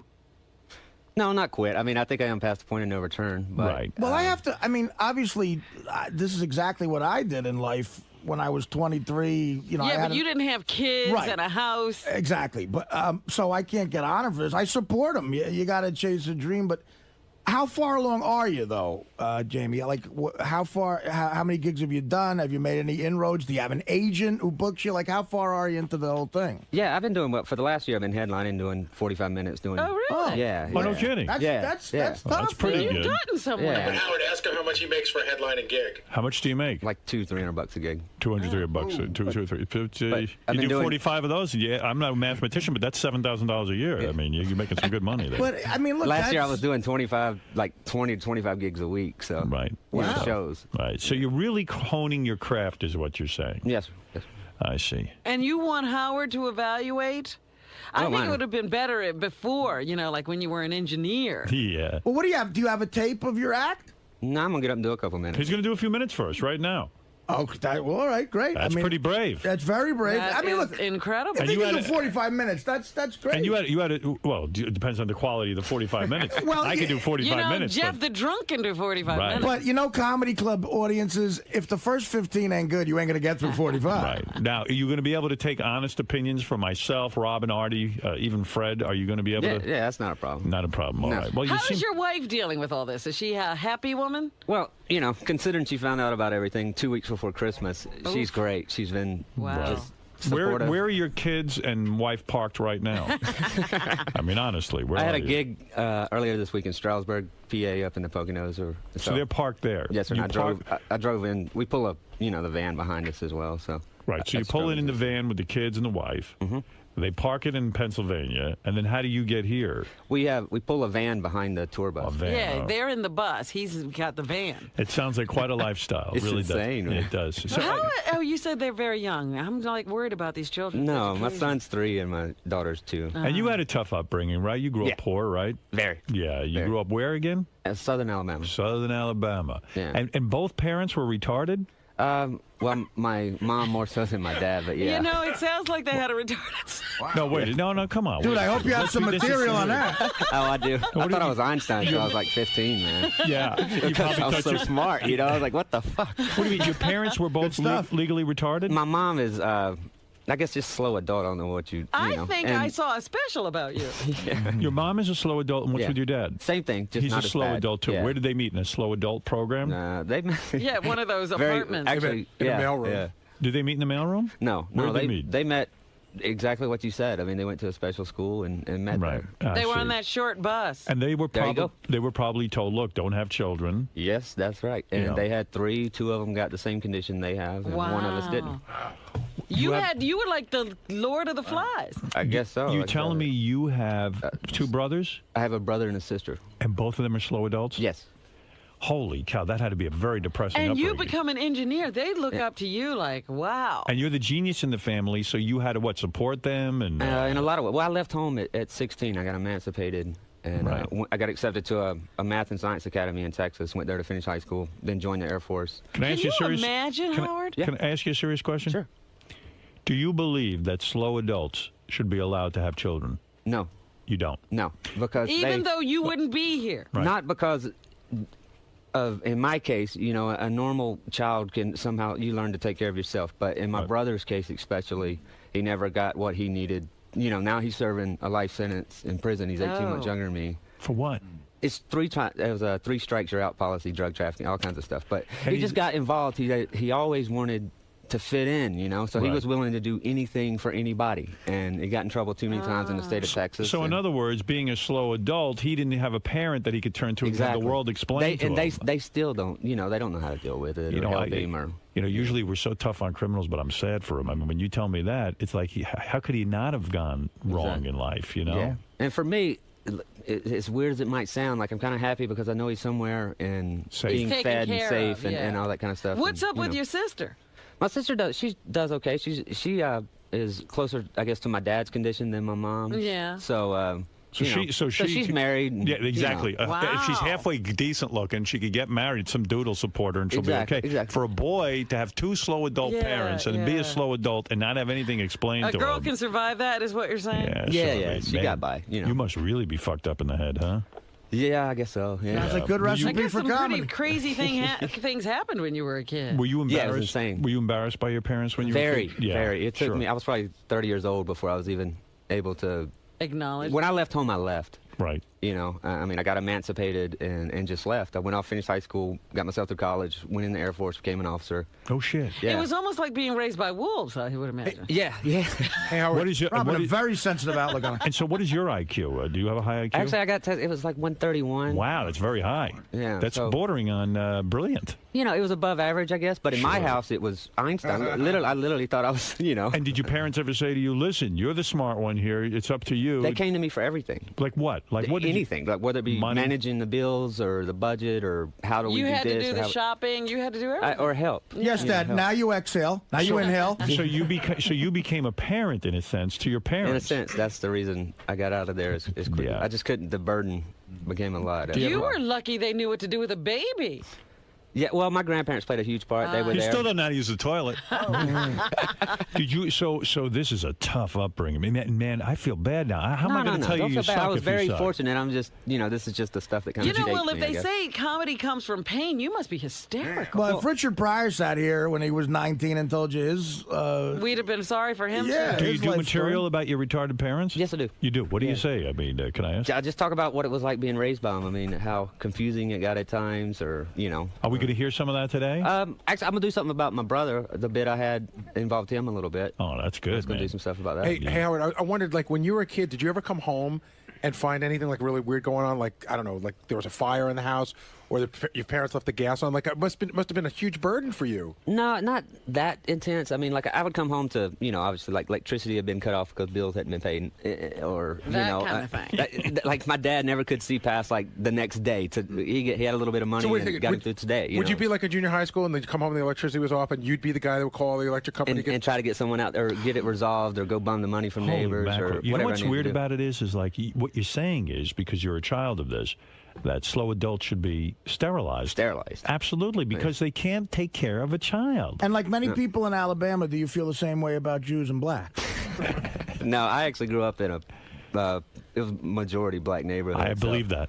I mean, just from being support. I mean, I didn't realize it was the projects until I left Alabama, because in the South it's called homes. Right. So I used to think, well, I don't live in the projects. I live in the homes. Like when you were a little kid, how did you even learn how to go to the toilet? Like your parents probably. No, they're didn't not teach that you. bad. Yeah, I mean, right. they're not They're not like Gary the retard, I guess. In this. Right. They're more like Wendy.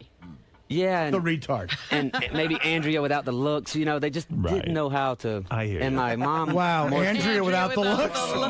Remember, like Bill, the slow adult. That That's guy. exactly what I was thinking of. There was a guy. Every mailroom has a guy who can function in delivering the mail, but has trouble making decisions. Exactly. That was it. I mean, my dad he drove a truck all of his life. He could do that very well. Highly functioning guy. For the most part. Now, Yeah. and my mom, she could never really hold a job or whatever, but.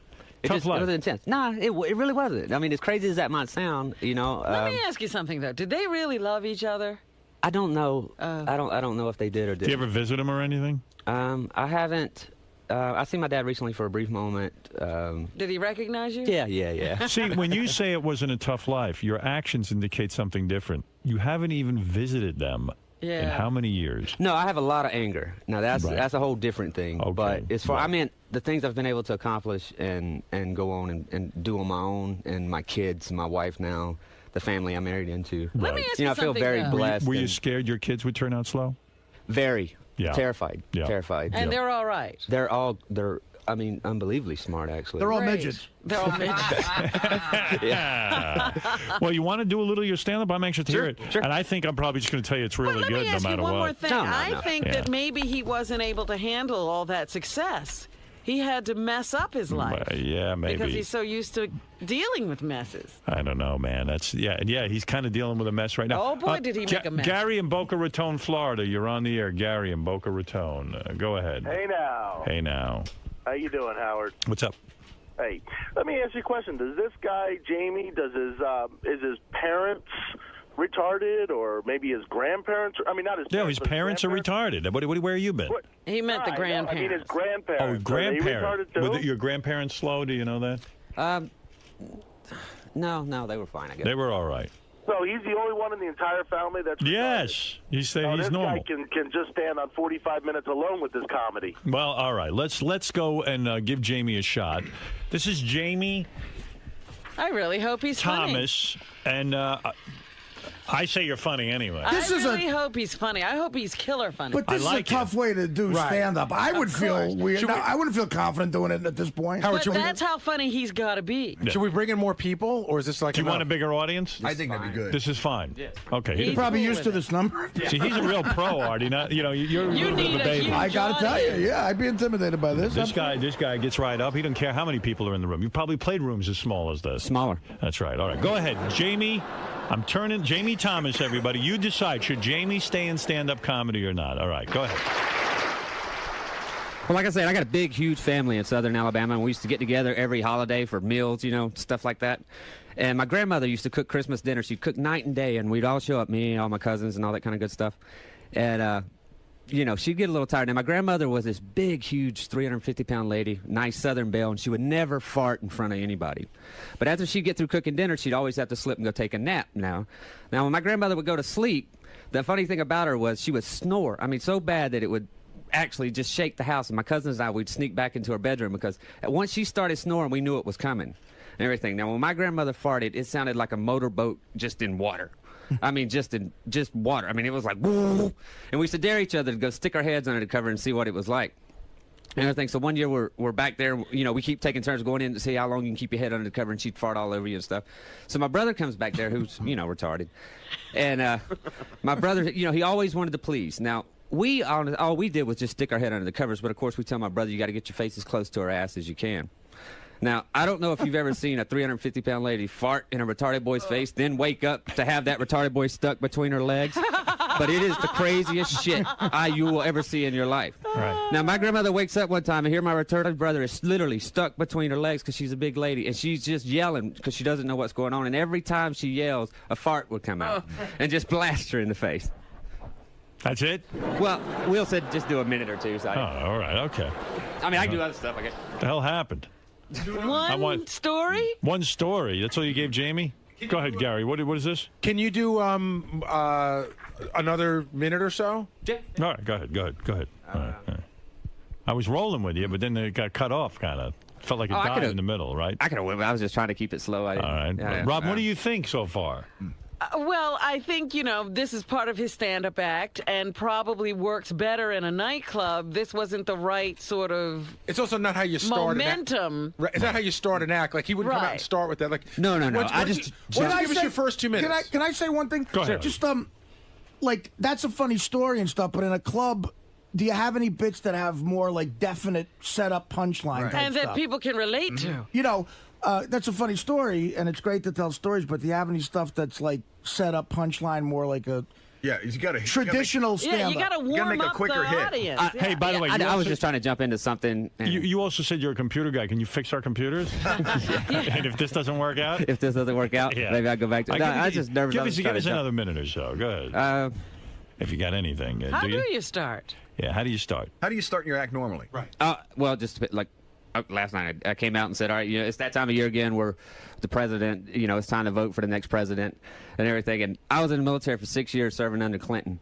And we used to travel all over the world, and there's some crazy places to go and everything. But the idea of having a woman in office just scares the hell out of me, because just like any American boy, when you look at a woman, the first thing you think is, can you fuck her?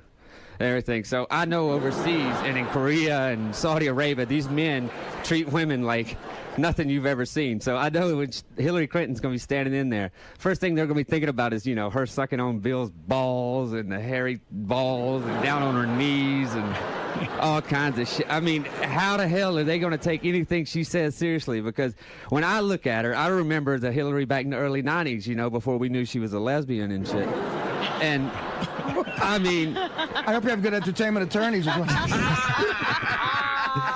All right, so I like this. In other words, you're saying that if there's a female president, these guys overseas are going to see her just sucking balls. Yes, Jamie, where'd you do that last night? Just at an open mic over in PA. In Pennsylvania? Yeah. Like the Philly area? No, Strasbourg. All right, Robin, should he stay with stand-up comedy? Geez, that's a hard call. If you like living in the bus, go ahead.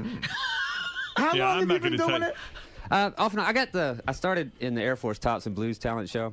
Like, it's the same start that Earthquake got. Like, how many years have you been doing it? About 10 years now. You've been doing stand-up for 10 years? Off and on. And most of it was writing for other comedians and just developing stuff like that. And making a living at it. Making a living at it the last 3 years. Right. What type of material would you write for comics? Mostly political, current What's events. a joke you wrote for a comedian? A political joke? One I wrote recently is Barack Obama. Can you imagine after World War II if we, replaced him with a guy named Rudolph Hitler? Oh, right. I did something like that. I actually wrote a bit about Robin recently and her being 69 with Jim Florentine. Oh, really? I wondered, when you started dating Jim, because of all the before you slept with him, since we all know you did that by now. We do? Yeah. But when he showed up to pick you up, were you constantly staring at his crotch to see if you could pick up on the size of his balls? Another call to the lawyers. All right, listen. What do you, I don't know how to advise you here, Jamie. Go ahead, Howard. Oh, boy. I would say this. Not having seen the act, but just dealing with what we've heard here. Don't forget, both his parents are retarded, so go easy. No, you don't have to go easy. No. You obviously have great stories and good material. It's a delivery problem. Oh. We still need to work on. There's a lot of work to be done. Have you really been doing it 10 years? Off and on. Most of it was writing, and then for the last 3 years, I Well- started doing just opening MC, and then I started featuring, started headlining. Call me Simon Cowell, but I would stop. I would. He hasn't gotten any better in 3 years. Well, I'm going to say one harsh thing, and I'm going to give you another nice offer because, again, I've been doing stand-up on and off for 20 years, and getting up in a room like this is so hard to do it. It's terrifying. That's why I think in this room you should have went for maybe definite setups and punchlines instead of a story. Okay. But based on what I saw, if you've really been doing it for 10 years, I don't know if it's going to happen, man. But that being said, what you want to do 5 minutes on one of my shows? Oh, I'd love it.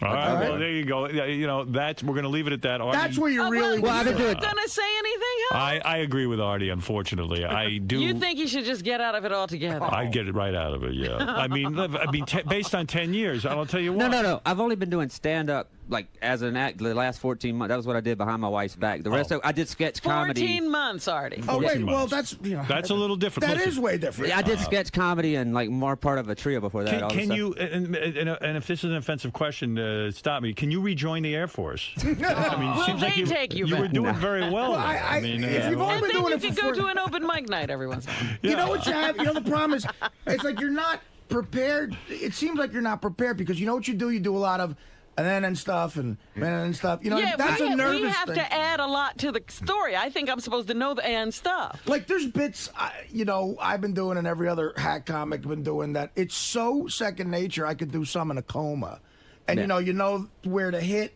a punchline. You know where to hit. You know a pause. It's almost like you expect to laugh. You pause.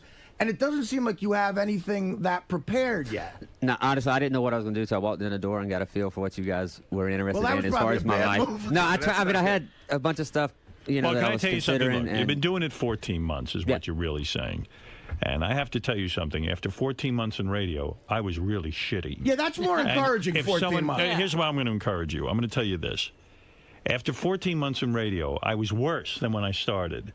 That it took me a long period of time of crisscrossing the country, practicing this, and sort of getting it right. So no one really knows the answer as to whether or not if you put another 14 months. Well, see, that's what I was saying. He's not seasoned. He's you can not see seasoned. that he does not know how to tell the story to get the laugh. You know, it's a good exercise for you to do, honestly, and you could do this on the road. Never do it in a big market or on television. I know what you're going to say. Whip out your penis on stage. Well, that or I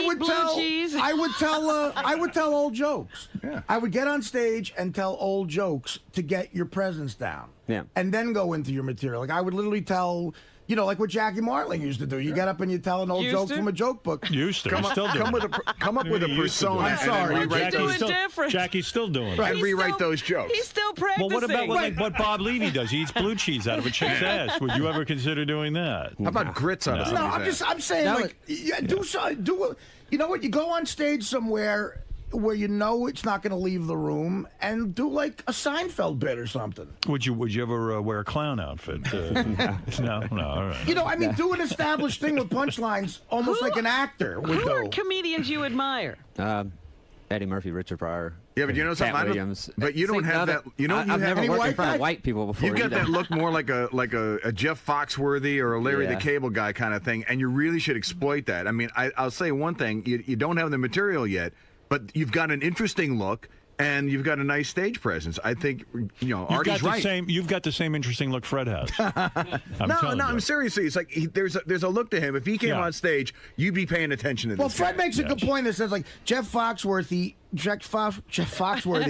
got a hook. Like you did. You might be a redneck if. Right. Those are definite setups and punchlines. Like, steal material on a Tuesday night in Mississippi. And eventually you'll make it your own. Right. Artie, you're saying he should steal material. That's your advice. On a small night to get his stage. Steal a half hour of Foxworthy. Ton of people do that. And then you get comfortable on stage and then you write your own stuff. I mean, you would start off your act like, some of my parents are retarded. I mean, that's going to get everybody's attention. Yeah, people. And then build from there. All right, so listen, okay, here's the advice, Jamie. We're saying 14 months, a little too early to tell. You got to keep working at your craft and make sure that you get some punchlines in there, Artie says. I say Steal rejoin. material is what Artie. I said rejoin the Air Force and go back to fixing my computer. No, I am telling you definitely that you can't judge somebody in the embryonic stage of a career unless you're like this breakout, brilliant comedian. So you got to keep working on the craft, and that's what it takes. And that was the whole purpose of this year when we threw everything in. I just wanted to go out and work as many gigs as I could. And That's by the way, getting on stage as much as you can. It's the best thing in the world. It really is, because you'll get better every time. But again, this will put it in perspective. If you really had been doing it for 10 years, I would tell you to quit. Yeah. How many years did it take you to get about 18? Comfortable. He just started getting comfortable last week in Atlantic City. I'll tell you, on and off, comfortable. It took me 4 years to pass at a club in New York City, which, you know, you wait online, you go on stage, and you got to pass. It took me from the ages of 22 to 26 to pass at my first So club. that's the point. I mean, you got to keep working at You're this early thing. You're in the whole thing. You're early. But, yeah. All right. Check out Jamie Thomas at myspace.com/comedian Jamie Thomas. That's right. myspace.com. I guess it's / comedian Jamie Thomas. myspace.com comedian Jamie Thomas. Hey, Howard, can I just, you know what? Yeah. Can I plug where you're going to see him with me then? And I'll All give right, you a go nice. ahead. I'll give you a nice payday. All I'll right. give you like $500. You do 5 minutes, and it's going to be down south. Look for us in Wellington, Florida, Saturday, March 22nd. The Cultural Trust of the Palm Beaches. So it'll be myself, Jamie Thomas and Artie Lang. And Greg Fitzsimmons. All right. And the great Eddie Brill. And call 561-333-4948. March 22nd, Saturday. The Cultural Trust of the Palm Beaches. Sounds like a good break, and tape it so we can hear what Jamie That's does. the other thing. Follow your career. We'll follow your career. All right, Thanks, Jamie, good luck to you. You had a tough life, and you got a tough life on the road with the wife and kids there in the bus. I wish you a lot of luck. I really do. And hope you do well. Pleasure to meet you. You're a veteran, an Air Force guy, so we're pulling for you. Do you have a tape of you doing stand-up? Yeah, I do actually. I got a CD. You should give us that, too. Yeah. Okay. Yeah, this is the most white people I've ever performed in front of. So. Well, let me tell you, us white people, we're real tough, especially Yeah, Ron. you don't want to perform before white people. Right. They're very tough. Yeah. All right. Thanks, Jamie. Nice meeting you.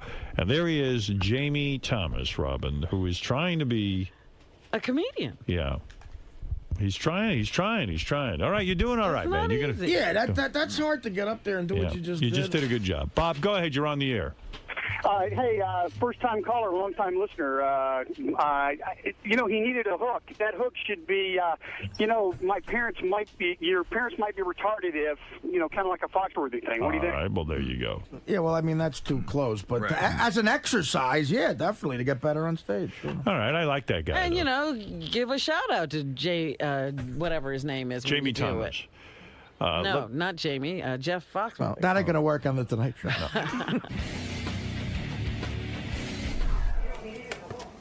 Hey, Jamie. What's up? What's up, man? Can I talk to you for a second? Okay, come on over here. So, not a horrible review, man. Not fucking horrible, man. You're not happy with it? No, I had no idea what I was doing, so I went in. I couldn't decide and went with the wrong shit. But they didn't give you a completely bad review. They sort of said, work on some delivery. They saw a definite potential for, Yeah, but I've been doing it longer to know that, man, I should have. What were some of the things you thought you could have gone into better? Like, what were some I other? wasn't clear about the bit I was going to do, and when I got in there and they started asking all the questions about the family, I went with something that had worked a few weeks ago right in the middle of my act, and didn't remember it. But they even acknowledged that that's not an easy way to get into your comedy, to just throw you under the spotlight in the middle of your routine. Yeah, it's not a traditional way. I should be better than that. Wow, you're being hard on yourself. They gave you a pretty good review. They said you should keep doing it. Plus the fact that Artie's going to give you a shot to get up on stage. I mean, that in itself could be, a chance to, if you felt you didn't do so well today. You got a shot with Artie? You know what I mean? You got a shot with Artie. You got a shot of redemption. So yeah, hopefully. I just. No, it's cool. John, you're on the air in Boston. Go ahead. I can't stand Robin. Thank you. What? I can't stand you either. I thought she was just being incredibly nice. You're giving comedic advice. What advice do you have? I happen to be a huge fan of comedians. I'll say. And I've slept. Never mind. Wow. She's sleeping with one. You know what? That's how big a fan she is. She gives and gives and Let's gives. just say last night she had a funny bone inside of her. Oh, yeah. It's like the old Levy joke. Silly. A 6-inch funny bone. What is it, Gary? I think Jamie's upset. Why? He looked kind of depressed. I think he's a little shell-shocked, and I think he feels like he went with the wrong material, and I think he's a little bummed out. Jamie's bummed out. I thought he got some good feedback here. He got a shot with Artie, and we've said that he's a beginner, and he's got to. I think he was telling Will that he feels like he blew it, that he didn't go with the right material, and I don't know. He looked a little depressed walking out. Well, I've had that look a million times. I mean, honestly, do you know how many times I've bombed and every comedian's bombed? I mean, I bombed as recently as like 3 weeks ago. Man. It's not an easy thing to do. Well, tell him he should come back here in 2 years, and his parents are welcome here anytime. Well, look, he'll be in front of a crowd. It could be regular. March 22nd, he'll be in front of a crowd, and we'll tape it. If he brings it, it'll be good. All right. Yeah, there's another day. Let me speak to him for a second. He had a presence. We're saying he's got to develop. Jesus Christ. I mean, why are you walking around bummed out? Be honest. Be honest. You bummed out? We gave you good feedback here. You got a shot with Artie in front of the audience. That's great. Yes, sir. You got. Look, we're telling you, you got something going on. We don't know what the fuck you got, but you got something. I know. I appreciate it. I was just being. It's just an honest reaction, man. Dude, 14 months. It's really so in the early beginning. on. Yeah. You're likable. Definitely, that's for sure. And as Fred said, you have a look. And Fred knows all about that. I think he could really exploit that. I mean, you just brought up something. Could you imagine, talking about the first time, he brought his wife home to meet his parents? That must have been a pretty interesting situation. Let Fred write real life situations like that. I mean, that's what that's what majority of my act is. It's just been my life. And but you go out there, you say, a lot of people think I'm sick because you look kind of sickly. You say, a lot of people think I have rickets. He even had a good joke a couple of minutes ago. He says, "This is the most white people I've ever played in front of," which you could use. You know what like you should try? You go here's an old joke, but it'll be perfect for you. You could say I recently took an AIDS test and I got a 65. I know, and that's going to work. You can even say this is the most amount of white people I've ever worked in front of. And therefore, I'm going to do all of Eddie Murphy's act because you guys probably don't even know. You guys are all too scared to sit in front of him. Right. All right. So listen, don't be bummed out. Get out there. Keep honing your craft. All right. Go ahead. I relate to it, man. You shouldn't be bummed out. 14 months. We'll do this gig. You make some money. You'll be all right. All right. Over $500. Come on. No, I'm sad. No, All right. Thank you. Just start. And an iPhone. Yeah, and an iPhone. We'll give you Benji's iPhone. The last thing he needs. We could call the Air Force and beg for his old job. I feel bad. He really is bummed. Yeah, he well, is. Of course. I can tell. Oh, whoa. He's doing okay. Nobody said no. Well, I'm thinking he's thinking this is his Tonight Show. I know. I understand you have some retarded parents there, man. I so relate to that feeling he has. I like the guy. And he's a great guy. He had a now you know what it feels like to be Simon Cowell. It ain't good. Yeah, Simon looks all bent out of shape over what he does in his Bentley. Like he could give a shit.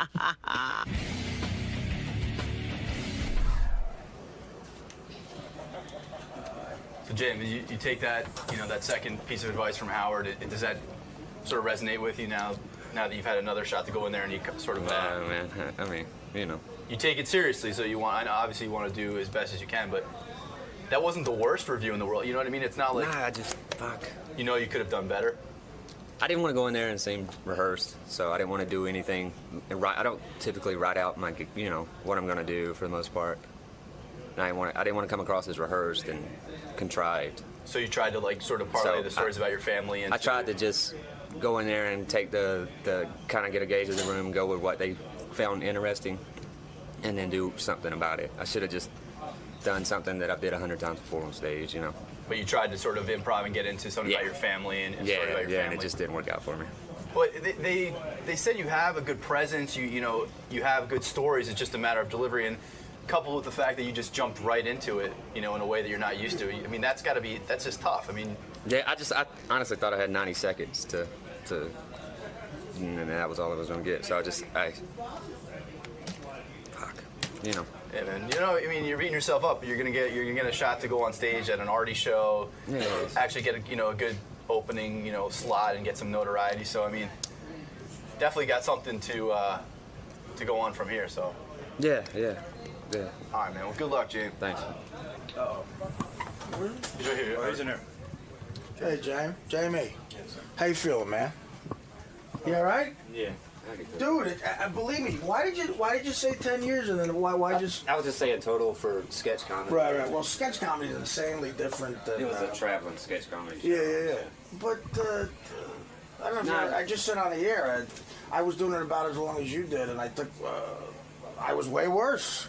I mean, that's the thing. I was way worse, and I got better at it, and I'm making a living at it. So, obviously, that's encouraging. So keep doing it. No, I'm gonna keep doing it. I just, you bomb me once in a while.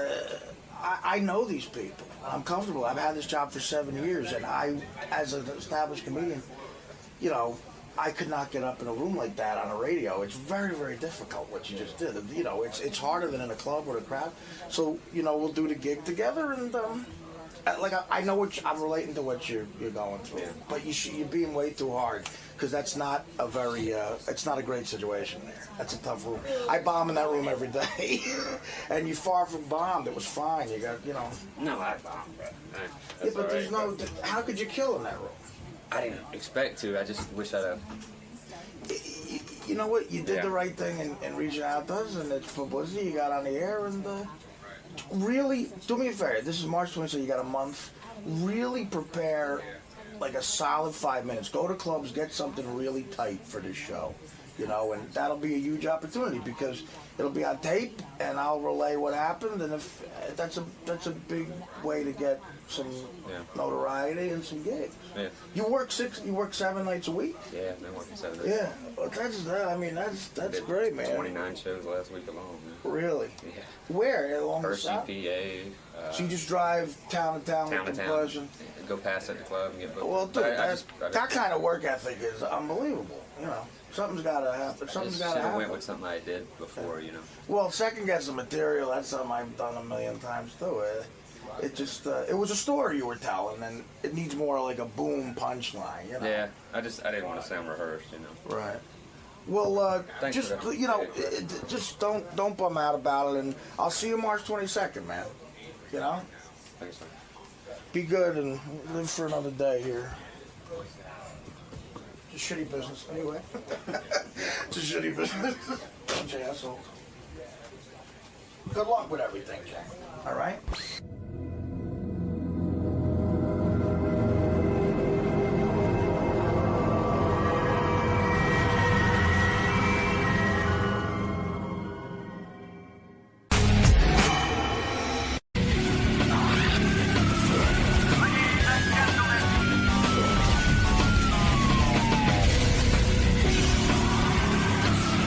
Hey, Joe, how are you? Good, how you doing? Nice to see you. You're back. I am back. It's been so long. I had such deja vu coming through the tunnel. Good memories, good warm memories. What a man. Now he's at the new spot? Yeah. Gosh, I mean, this is like unbelievable. Good thing you didn't spend anything on the facilities here. It's like sensational, man. Long way from Jersey, baby. So what are you looking forward to talking to Howard about today? It's just good to see him. He's a good guy. What you see on the air is... that's certainly not the person that he is, because he'll push the buttons. It's going to be ball busting at its very best this morning, and that's what Howard does best. And I'm looking forward to seeing Fred and Robin and Gary, and I love Artie, So, and Howard's always been, I know Howard, oh my gosh, the viewers now, your viewers now, and the listeners now, I've known Howard longer than they've been born. I'm thinking, when I first went on with Howard, when he was on WNBC New York, I was the only guy that would go on with Howard, which remind me to remind him this on the air. I will. Okay? No one would go near this wacko from D.C. I was the guy that went on off of Saturday Night Live, and I remember Howard doing dueling Andy Rooney's, and me thinking to myself, hey, who's this guy's got enough coyotes to do this right back at me? And I fell in love with him right then, So it's been a love affair. I just need some advice because I'm like single now, and Howard went through pretty much, what I'm going through. So he's always been a good friend. He's always giving some good advice. So I'm looking forward to like a therapy session today. A therapy reunion going on today. Keep Dr. Phil. Give me Howard Stern. That's what I'm going to do. You know what I'm saying? Hey, Joe Piscopo stopping by. He's going through a fucking divorce, too. Second one. We told him not to marry the babysitter. He didn't listen. He says I'm right now. He does. Oh, he finally realizes. Yeah, he finally realizes. I could have saved him a lot of aggravation. Haven't seen him in a while. Joe Piscopo. You know what I want to know? What? When he realized. When he realized I was right? Yeah. Yeah, but I'll tell you one thing. That wife was hot. She was. He got her best years. Look at you, Joe Piscopo. Wow. That's great. Haven't seen you in ages. You're in hiding. No kissing. I've had enough gay stuff There's today. a lot of rumors for it. Uh-oh. Hi, Robin. People starting to think strange things of me. How are you, buddy? So good to see you, my friend. Yeah. You too, indeed. I'm sorry to hear the divorce, but I told you. Yeah.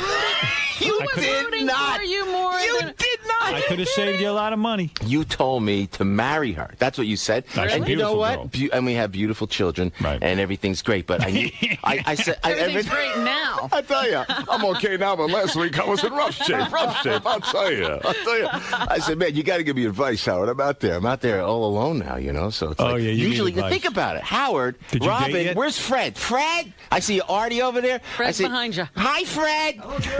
No, but it's like, you know, I would always have somebody with me. Am I right? Right. How long have I been doing this show? Longer than the medium age of your audience, I said, you know? You would always have a girl with you. Always something. So now, no more. No more. What? Are you off girls completely? No, that's not that. Don't say that, Joe. Let me understand something here. Please. I understand that. You look good, man. I do, thank you. So do you. Yeah. Yeah. Oh, listen, you compliment me, I compliment you. That's how it works. Oh, good. Yeah, right. Go ahead. By the way, Eddie Murphy still hasn't called you? I'm just thinking back. Still Wait a hasn't minute. called you. You're gonna start. No, I mean, you did know what Saturday I'm Night Live. thinking You of? did Saturday Night Live with Eddie Murphy. Howard, it's why How do I many feel years? so comfortable here? Usually I have an Ajita coming in. Save your thought, please, Howard. I love yes, it. Rob. But I would come into like the Lincoln Tunnel, and I'd always be with somebody, and I had total deja vu today coming in, but nothing but warm thoughts. And all you guys do is bust my balls. But you know, I'm only gonna say this to something. I'm coming in going, I'm going to see Howard. And I'm like happy. You know what I think? You're like an abused woman. I was like happy. The last time we saw you two together was at your New Year's Eve party. Yeah. I saw you and Kimberly. You had a magician. That guy was wild. Wasn't he good? Oh, The Mentalist. But I have to tell you guys what happened. What was his name? Like Harvey the Mentalist or something like that? Yeah. It was like I don't remember, yeah. But he goes like this. He goes, and we didn't tell anybody, but Kimberly was pregnant at the time. Kimberly was pregnant at the time. And he goes like this. When he goes, oh, there's somebody who's pregnant with the initials KP. He nailed it. And we didn't say anything. And I didn't say anything to you either. Because we didn't, you want to be superstitious. You want to talk about it. I never talked to the guy. He got it. He got did. it. He was good. That was scary, that guy. A lot of good magic. Yeah, he's so good we don't even remember his name. Right. Harvey. Guy had an ability. Where we don't is even... that guy now? But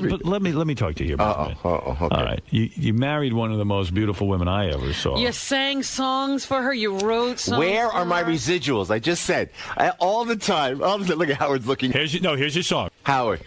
What? You really don't want to hear it, do you? I don't. Oh, wow. Really? No, that's okay. Kimberly.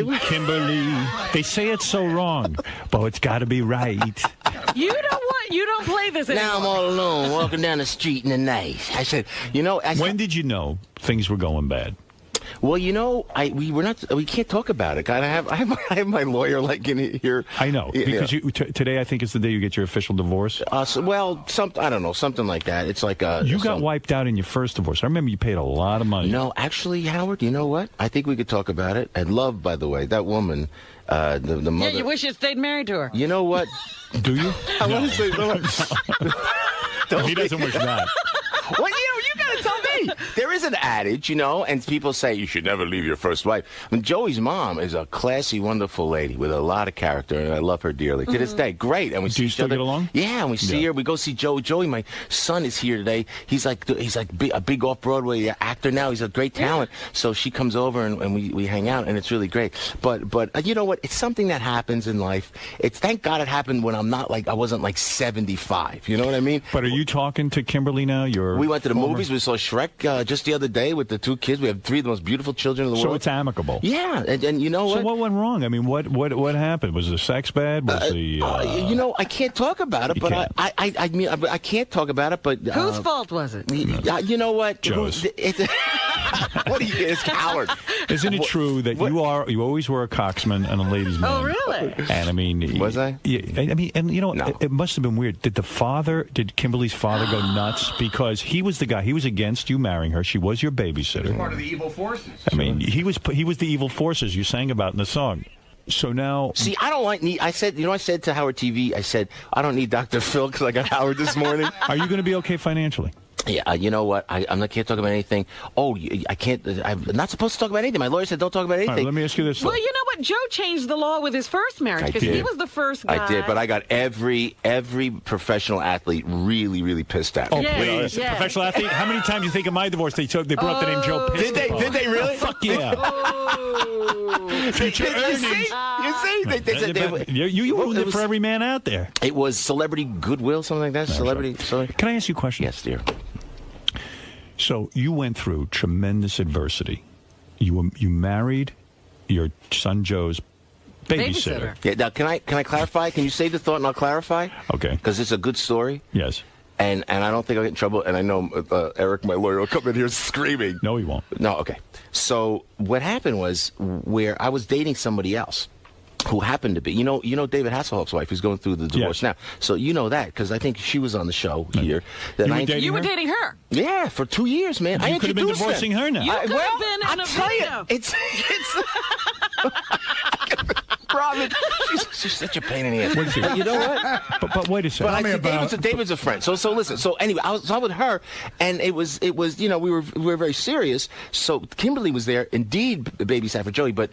It wasn't like she was continuing to baby. He was older, so I just happened to see her a couple of years later, knowing that my son would be comfortable with this woman, and it just happened to work better that way. But wait a second. I remember you used to wait outside the high school for your Kimberly, and you pick her up. I never waited out the high school. Yes, you did. No. You told me. You picked her up. No, but it wasn't outside the high school. No, you'd wait a block away. All right. Was it junior high? Technicality. But Joe. Stop it. Joe, wait a second.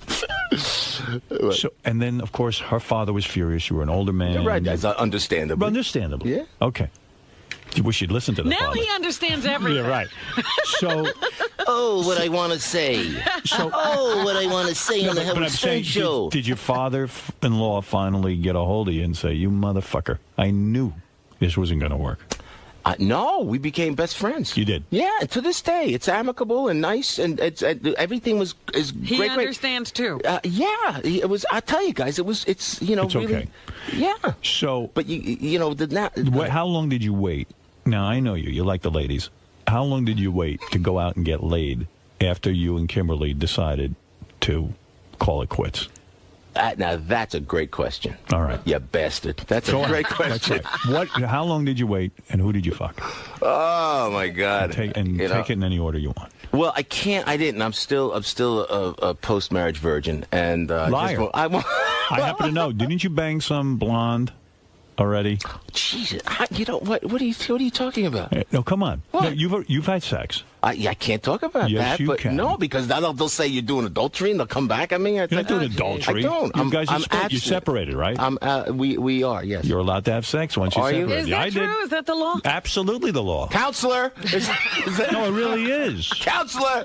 So this is what it's like. It's like this. I wait. I mean, honestly, because I love you, man, and it is good to see you. But so I wait because I'm Catholic, man. I believe in the sacrament of Christ. Deal with that, Howard. I believe in that when you take that blessed sacrament of marriage. Yeah. No, because I messed up the first time. I didn't want to do it again. Twice already. And I know. So I was really serious about it. Honestly, guys, you know that. Never messed around ever. Never messed around. Had every chance and every opportunity. Okay. Just never did. You know. So then it was like, well, wow. You know, where you're single now. But oh my gosh, it was like then I fell in love like that. Again. You're in love already. Yeah. Boy, you're a mess. I know. You're in love already? Well, yeah. You have a girlfriend? Well, it's kind of a friend of sorts. How'd you meet her? You know what? It was check this out. This is a great Howard Stern story. Is she a babysitter for your younger children? Oh, really? I mean, that's a good way to meet girls. You know, that's what I get, man. Where's Fred? I feel bad. I can't. Hello, Fred. It's good to see you, buddy. I haven't seen you in a long time. Good to see you. Artie, the Hoboken's finest. Hey, how you doing? You know, every time I go to freaking Hoboken, I go in there. They're like, you know, Artie lives in that building. I mean, Artie and John Corzine. Artie and John Corzine live in that building. This we is get what together a lot, me and Joe. This is great. Okay. So. He never How forgets. old is I this try to one? get him off track. How old is this new broad? 31. 31. Is the problem in your other marriage that you didn't marry a girl young enough? No. He should have been sitting outside of an elementary school. Stop it! Can I tell you something? When he was going after Kimberly, his new girlfriend was in elementary school. I'm okay. Do you believe that? You didn't go young enough. I knew it. You know what? When I saw you New Year's Eve, always say what they always. I saw you New Year's Eve, and I knew you were breaking up. You did? I'll tell you why. Why? Kimberly's a beautiful girl. Don't get me wrong. But she'd gotten older. And she was an adult. I said to myself, I don't think Joe's still attracted to her the way he used to be. Right. You like young girls. You know what, Howard? And I look at you after all the busting my chops on your show, and then I see Howard, and I see you with Beth, gorgeous and wonderful and warm, and I turn, and behind Beth's back, Robin, I go like this. He's always busting my chops. I go like this. I go, how old is she? Like that. And he goes 30. I say, get the head out of here. 30 years old. She was 19 for crying out loud at that time. She's 34. No, is she 34 now? Yeah. Oh, she's 34 now? She lies about well, her that's age. age appropriate. But they always say, did the age difference between, you know, my wife and I break up the marriage? And I say generally because I don't date women over 29. I know.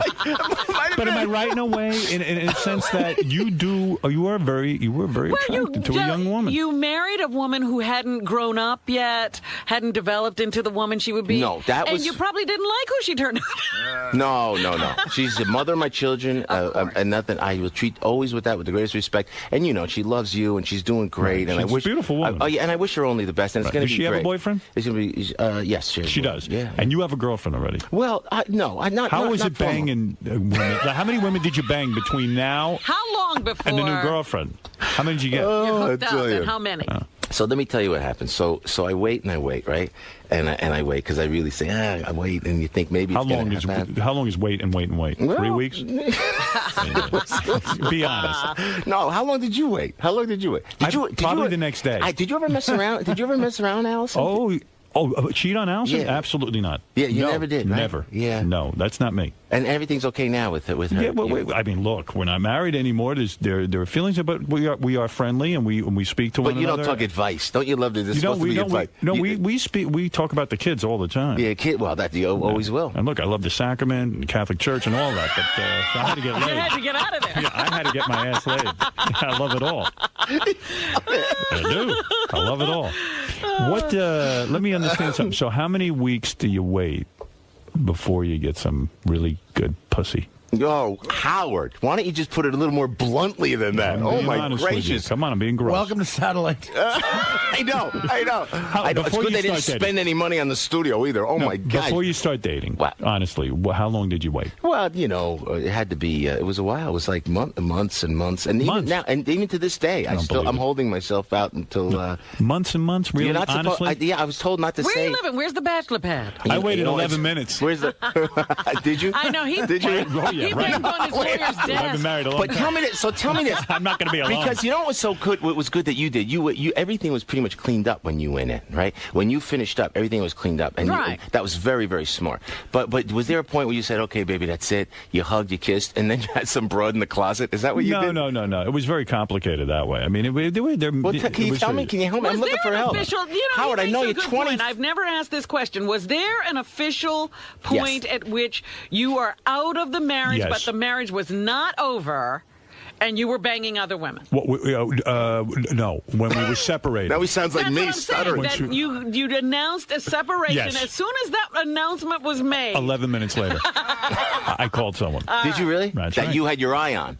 Hey, and let me tell you what good husbands we were. What good husbands we were. Yeah, let's hear how great we are. Did you not? No.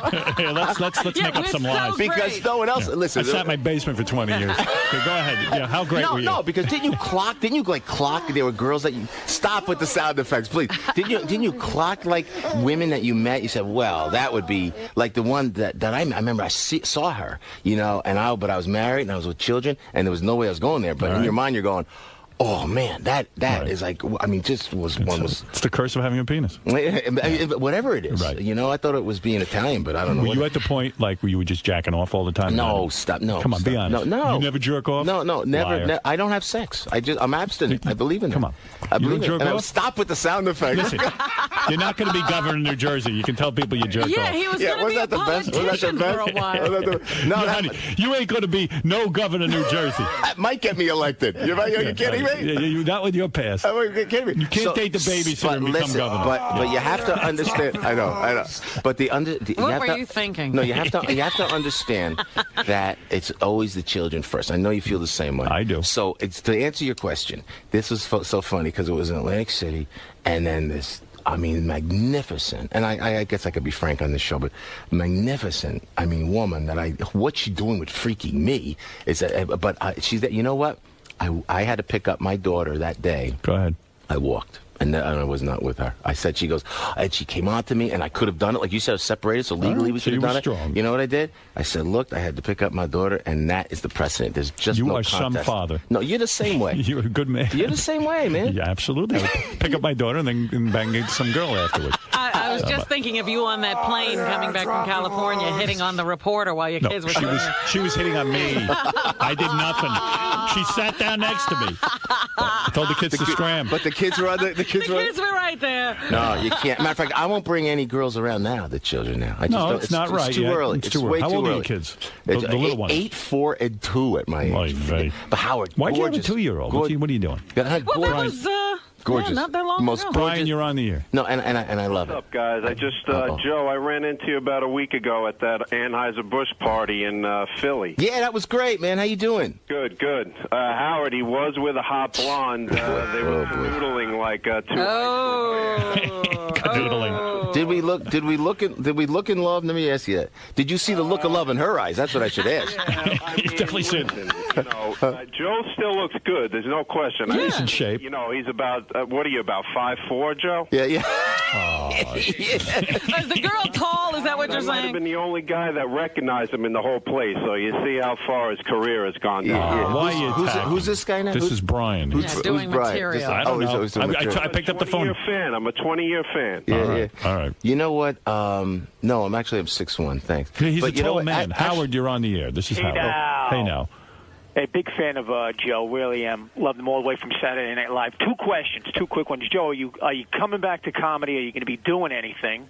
I just got back from Vegas, played the Las Vegas Hilton, and we went in, and by the grace of God, everything worked great. And I don't know how I got here, man. I go out with jazz musicians. So I go out with Vincent Falcone, who worked with Frank Sinatra all those years. Right. I put like a sextet on stage, and I do the comedy. Half the show's comedy, but we lay into some of the Frank Sinatra music, and it works out great. Now we're going to resorts down in Atlantic City all of July. We're down there, so we're having a blast. And at the Arts Factory Theater. And at JoePiscopo.com you have now. And you know what? You can check out where we are. Howard, I go out, and it's amazing. And I work hard. I'm in the blue-collar show business, baby. I don't drive my limo. I don't have a limo take me up in the elevator and then step out into this beautiful studio. Man, I sweat on stage, brother. You are a road comic. I am actually. I'm actually in the blue-collar show business, and I sweat on stage. I become the Wayne Newton of comedy, baby. I tell you what, but it's great because the music is great. The comedy is fun. Everybody comes out, and it's so funny because of the internet, because of YouTube and everything. They seem to follow. They know everything. The folks that come into the show, they know absolutely everything about you. What is it, Vinny? You're on the air. Go ahead. You're on with Joe Piscopo. Hey, Joe. How are you? Hi, Vinny. How are you, buddy? Joe is the nicest guy in show business. Oh.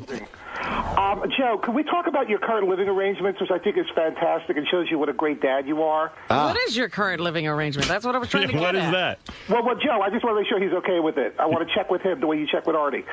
Yeah, no, you mean with just being with the kids all the time? Yeah, you know, with the fact where you're living, where you physically live in Jersey right now, how you're not living in a house? I do. Where do you live? I live in a hotel. I live in a hotel. I swear to God. So what happened was, the poor kids think their dad's a flunk. No. Are you kidding me? What is it? A what? Room service, maid service? He's living in a hotel. Listen to this. I hope the hotel ain't Bayonne. No. Do you have a prenup? Do you have a prenup? Yes or no? You know what? We did, and I didn't acknowledge it, because you know what? Whatever she, you wouldn't have been. It wouldn't have held up. She was under 21. No. Yeah. She wasn't What do you legal. mean you're not acknowledging it? No, it was because I don't know that it would have held up anyway, but there was a... What do you mean it wouldn't hold up? Why wouldn't it hold up? You know what? I'm not... Howard, I just want to be nice about everything. Can I tell you this? The judge, I could tell you this legally. Listen, Artie, what's going on There here? was a point now. I don't want him in a hotel. I feel bad. Listen. You could stay at Artie's. Artie's taking out money. Come to Hoboken. Great. A collection's being taken. Yeah, just bring it on. You're living in a hotel. Come on, it's more. We're playing this in court, baby. Come I'm on. worried about you. Thank you. Are the porn movies free? How does that work? Listen, so when I went in, and the judge, and I think I could say this legally, the judge at one point gave me possession of the home at one point and temporary custody of the children. Now that's fact, so I could say that. So what do I do, being the schmuck that I am? Ask me what I did. What did you do? Get the home back. Wow. And we do a joint custody. Why? So the kids have to come to the hotel to see you. Sometimes they'll go to the hotel, or we'll go to my mom's. Absolutely right. And then once we settle everything down, I'm going to stay wherever the children are. But I want to make sure everything is settled. So you're going to move into the same neighborhood so that they Right. can... There's just right next door. There's a house right next door. There's a house right next door. So check. I have the kids half the week. I had them all last week. I will have them all this week. Check it out. No nanny. 3 children, 8, 4, and 2 at my age. No I get up in the morning. I take that 2-year-old. She's got to be addressed first. She's a gorgeous child. Yeah, listen to this, Howard. Listen. Change the diapers because Beth's gonna want to have babies, buddy. Believe it. Believe Beth it. better go meet a new man. No, listen to me. I get up. Listen. Joe's available. I get up. Yeah, I'll be the nanny. But you can't have your way with me, buddy. Yeah. I'll tell you that right now. So I get up. I change the diapers. I do the whole thing. Get her dressed. But I don't understand something. When you're fucking your new girlfriend, stop. Do the kids wait in the lobby? Stop. Oh, you are just the worst. Where do you stick them? Stop. I don't. You don't put them in the I am lobby? abstinent at this point. Really? I am abstinent at this point. Wow. I have to do it. So but I take the kids I take them to school, pick them up. My whole life is with the kids, you know. Wow. And then I go hit the road. I don't believe a word of this. I honestly No, don't. I do. Really? It's absolutely documented. You can ask anybody. I am so proud, and first and foremost, a dad. I am the dork dad. I'm telling you right now. Dominic Barber, you're a divorce attorney. Say hello. Hi, but let me ask one question, Joe. Joe, do you have a bathroom in your hotel room? Or is it down the hall? No, it's It's a flop house. It is. It's a bed and breakfast. We share the. Listen to me. The judge gave him a bathroom, but he gave it back. Come on, that's a good line. That's a real good line. He's good. I'm not my friend, but he's got good lines. I'm not only fat. That's right.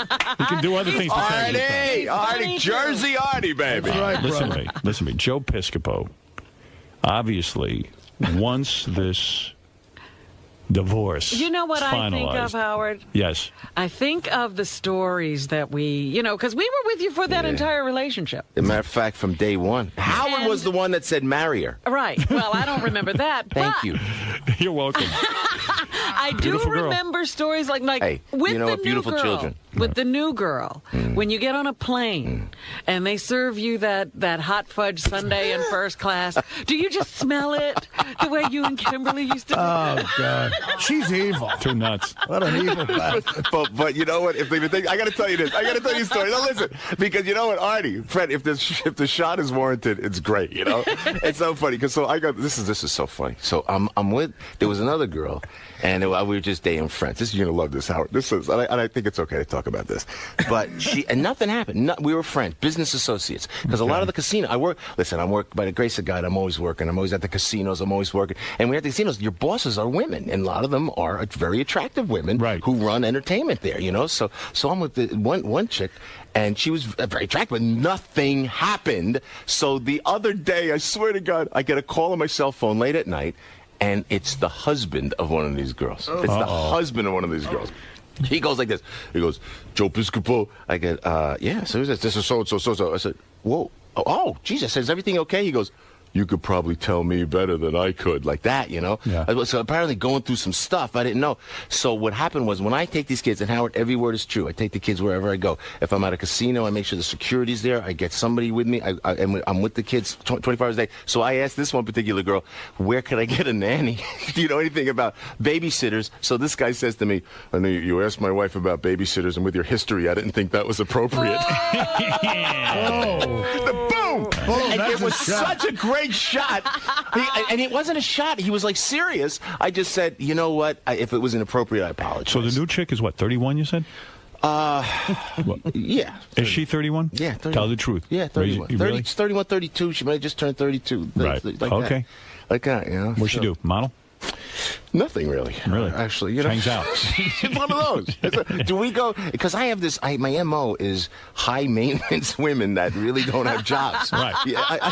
You know what I mean? Yeah, High maintenance that will give me agita for my whole life. God forbid. And there's so many women. I should be age appropriate. I should meet. Maybe I will. Maybe. Yeah, maybe you'll date a nice 50-year-old. Maybe I will. And here's a prediction for you, my friend. Yes, sir. You're going to love Kimberly again when you divorce your third wife. We'll hear how great she is. Yeah, I think you're going to realize how great she is. Before we go, now you're going to marry Beth. This is the rumor. Yes, I'm engaged. He's engaged. And you're going to do it. That's right. Now, will you have children? No.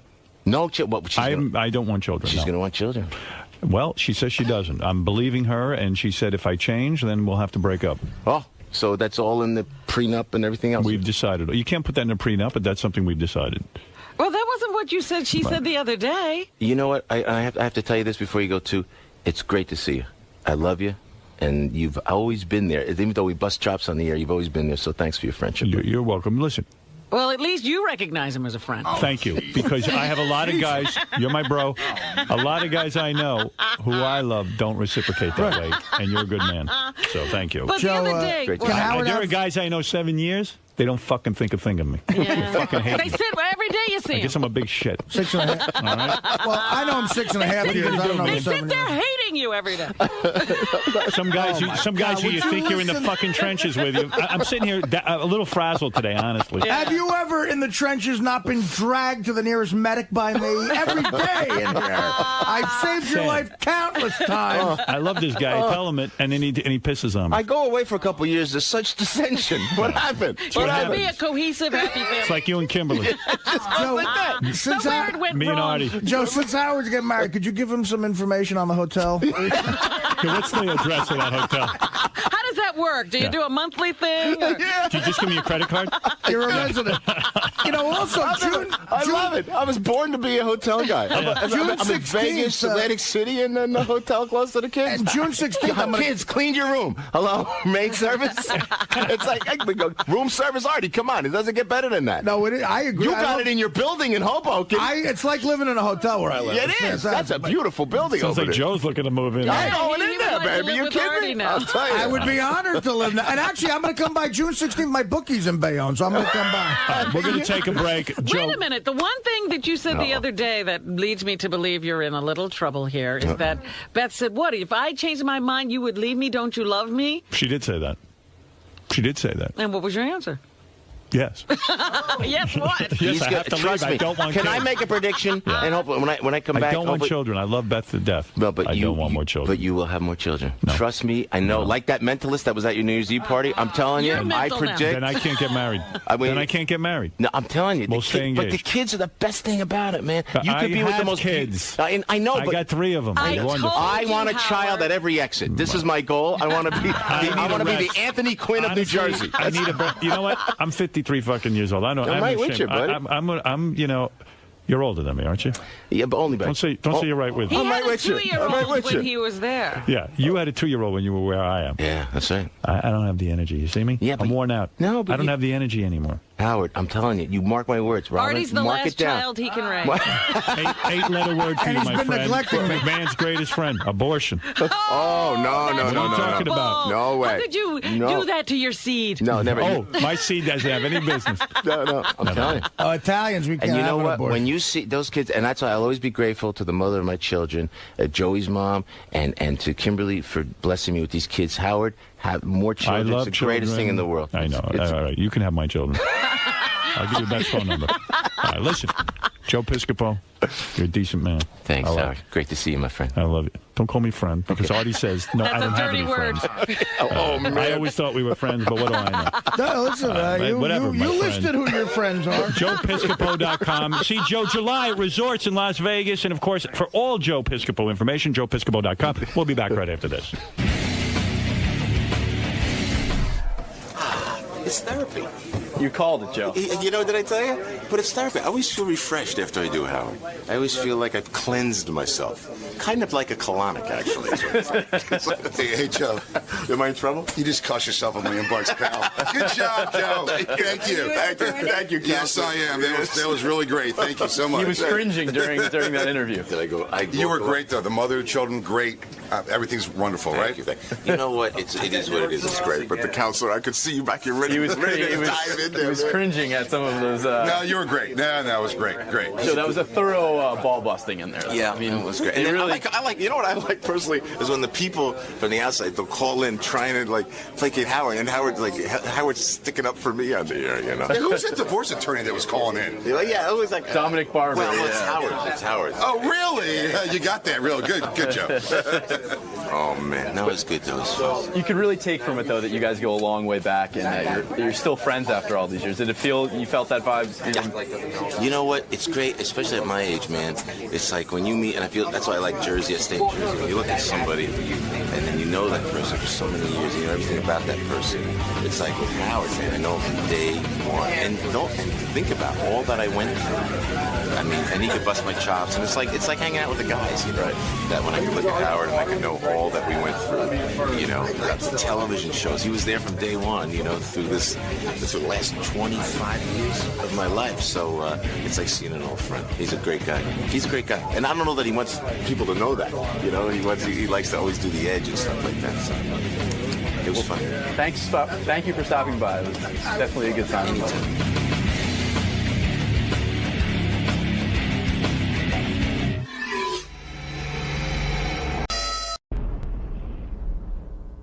Hi, this is Richard Christie, inviting you to watch my new television show, Howard TV's Interview with a Porn Star. I was very promiscuous. On the show, I interview some of the most talented and beautiful women in the adult film business. When I was about 18, I met up with Ron Jeremy. You and I both know that not all artists work with oils, watercolors, or clay.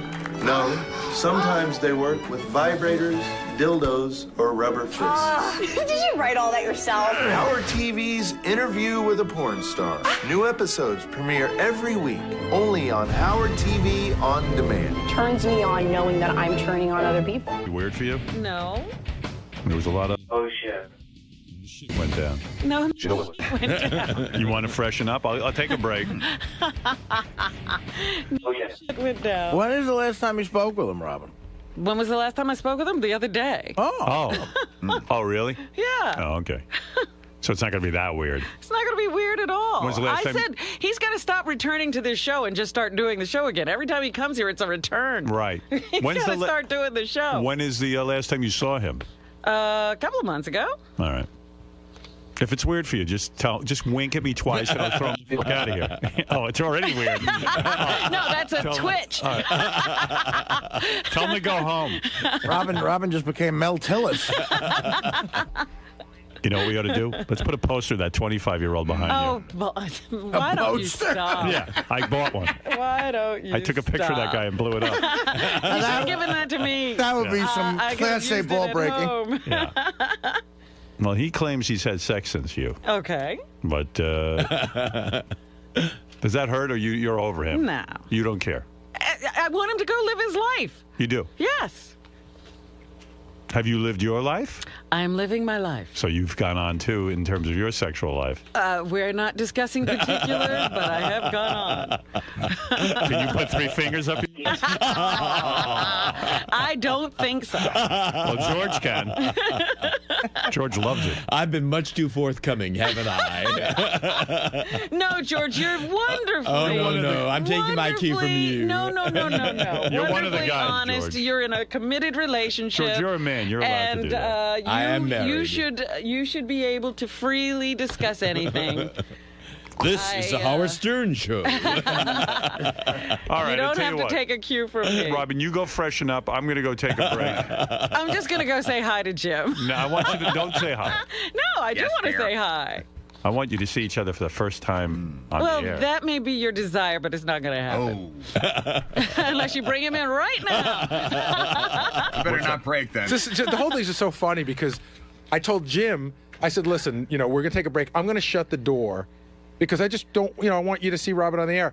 And Jim looks at me in horror because now he's sure that we have some crazy thing said. And I said, I swear on the life of my kids, I just don't want you and Robin seeing each other. Why should what is that all about? Save it for the air. Am I wrong, Howard? Nothing to say for the air. Howard, am I off base on this? But there's nothing to say for the air. It's not like we don't talk to each other and we don't see each other. That's ridiculous. Why don't you lock Jim up in that cage with the dogs? There you go. Jim looked horrified, though. He thought for sure we had something wacky going on. Lock Jim up in that cage we built for Bigfoot. Put him on the moon. We did to Let him get a piece of cheese and put the Playboy in there. All right, let me take a break. Robin, you freshen up. Freshen. And I love when they tell Anybody got those wipes? I love when they tell women to freshen up. What does that mean? Women have to freshen up. Powder. I'm gonna go freshen up. You look good today, actually. Did you make a special sort of effort to look especially good? Because you look really pretty today. Oh, okay. What did I do? What did I do differently? I don't know. You're glowing. I got a question for Robin. Before, okay, here we go. Have you and Jim, is this kind of thing choreographed, or is it, in other words, if you guys talked and said, we're going to talk about this, we're not going to talk about that, so everything's open? Yeah. All right. That you can ask. I don't know what you're going to get answered. I don't believe that. I don't either. You don't believe what? I believe at some point there was a conversation about what it would be like if he came back on the show. All right, I can show. We've only corresponded by email over the last couple of days. I can show you the email. There's been no correspondence. Let me see all the emails. All right. And the emails you write to Beth, too. I want to see that. I know you're at it. I know it was weird because Will tried to pre-interview Jim yesterday, and he said, so what's up with you, Robin? He goes, I'm going to talk about that on the air. I got to talk to my lawyer We wouldn't even do first. the pre-interview. Did you enema yesterday? Did I enema? No. Did you empty out completely? Just in case. I got a full load on. What if he walks in here? And I will do what? You shit your pants.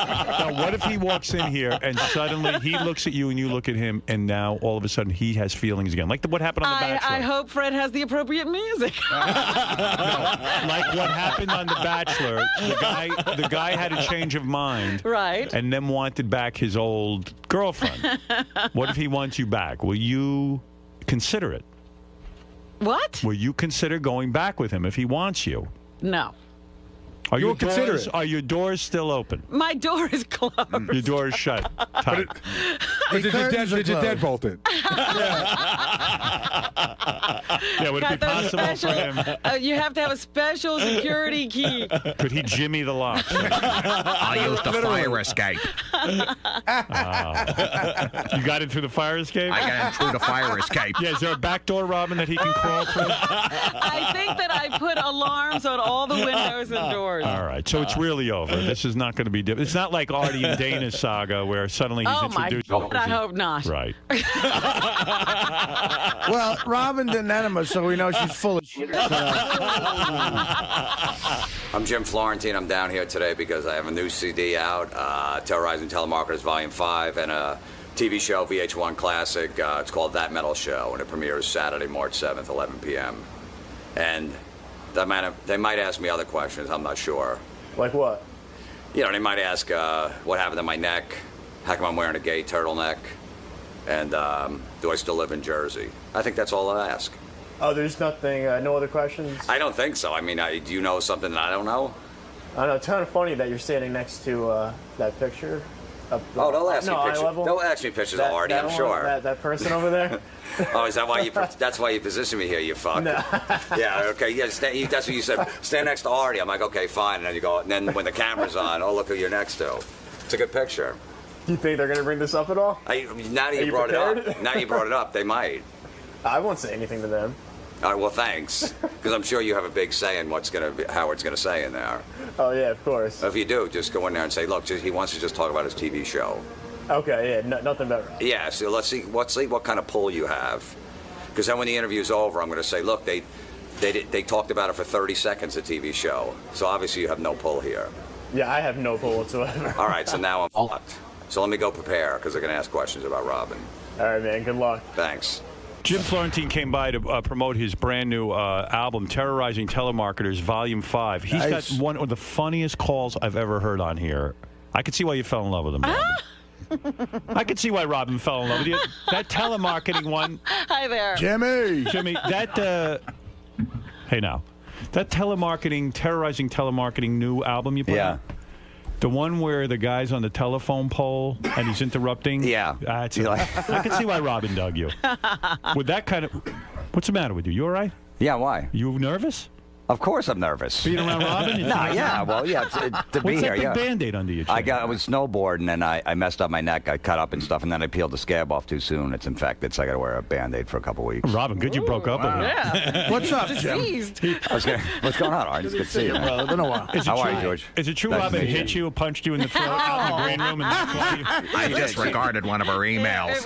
It was the opposite, in our Chris Brown, Rihanna kind of thing. Yeah. I was the batterer. Oh, I believe that. You're Chris Brown. Not weird to see Robin. I know you two have been talking on the phone, but this is the first you've seen each other in a few months. Yeah. And she looks good. She does look particularly good. I think she dialed up. Particularly good. She dialed Thank you. up. Like, I don't try to look good every day. There's something going on today. What did I do? Tell me what's different today. You're sparkling. You look really cute. The hairdo. What, I put on sparkles? Well, maybe she still loves you. Oh, maybe that's it. 'Cause, really? I don't know. I don't want it to be awkward. Robin swears it's not awkward for her, but You would hate it if it were awkward. Oh, it'd be terrible. Yeah, I know, right? When you look at him, Robin, do you remember the good times or the bad times? No, I'm looking at his eyebrows. There's something going on there. Really? You mean he doesn't look good to you? I'm not saying that. It just looks I guess like I don't have the eyebrows of a 25-year-old. Maybe he's a little bit too manly for me. Your eyebrows are darker than your hair. Maybe that's it. I don't know. Maybe that's it. Yeah, there's something going on. Actually, Jim has a lot in common with the 25-year-old. On the day the 25-year-old was born, Jim did his first open mic. Jimmy, were you upset when it was announced Robin was seeing a 25-year-old? Well, yeah, look, it sure hurt, you know, that she was dating him, but, I just wanted to be happy if that's what she wanted. Oh, she wanted it. Oh, yeah. Here we go. Listen to Howard. Let him tell you the I heard story. the guy was good looking. I didn't see a picture He of him. was but a good-looking guy. What are you going to do, Well, I don't know. It hurts, though, right? It did hurt, absolutely, but what was I going What to do? can you do? Did you go out and get someone of your own? Not 25. Not 25. No, but 57-year-old hooker. You had to go. No, seriously. What did you? I'm sure you did something in retaliation. That's the guy. No, it wasn't that. That's like high school stuff. So anyway, you, Jim. Thank you for the picture, but that's fine. Did you? What? So did you? You're okay with this being here with Robin now? I know it might have been awkward for a while when you guys first broke up, but now we're okay. Okay, right? Yeah, I think I made a bad decision trying to come back on the show a little too early, and I was like, you know what, we need a little time to make sure everything's okay. So I just postponed it, and I think it's enough time. We talked about it, and we were both good with it. I think the problem, if I may get into it, was that you didn't really show the true side of yourself to Robin. He keeps saying... I know. Well, here's my theory on it, okay? And I don't know... Robin's You never have a discussed theory, it. but you have no idea what went on between the two of us. I know that Jim had to be on such good behavior around you. It might have driven him insane. Right. Were you on good behavior? Yes. No, I mean, me and Rob were taking upper deckers all across the country. You never met his best friend, Crackfinger. That's your best friend? He's definitely up there, yeah. And like, he's in the top 3. Why didn't I ever meet him? Yeah, why? He just wasn't around, I guess, at the time. And he's Is that an the case, or well, you he's were an acquired taste. He definitely is. You gotta. So you shielded me from him. Well, yeah, I gotta know somebody a little while before I bring Crackfinger around. How long? We knew each other a long time. Yeah, but he has to be with his 40 years. wife. If he's with his wife, he won't stick his finger in. So This guy, you know how this guy Crackfinger got his... You see, let me make my point, and I think you'll agree with me. This guy Crackfinger, who's Jim's best friend, Okay. they go to a party, people get drunk. Crackfinger waits for them to all pass out drunk. He takes his finger and sticks it up his own hole.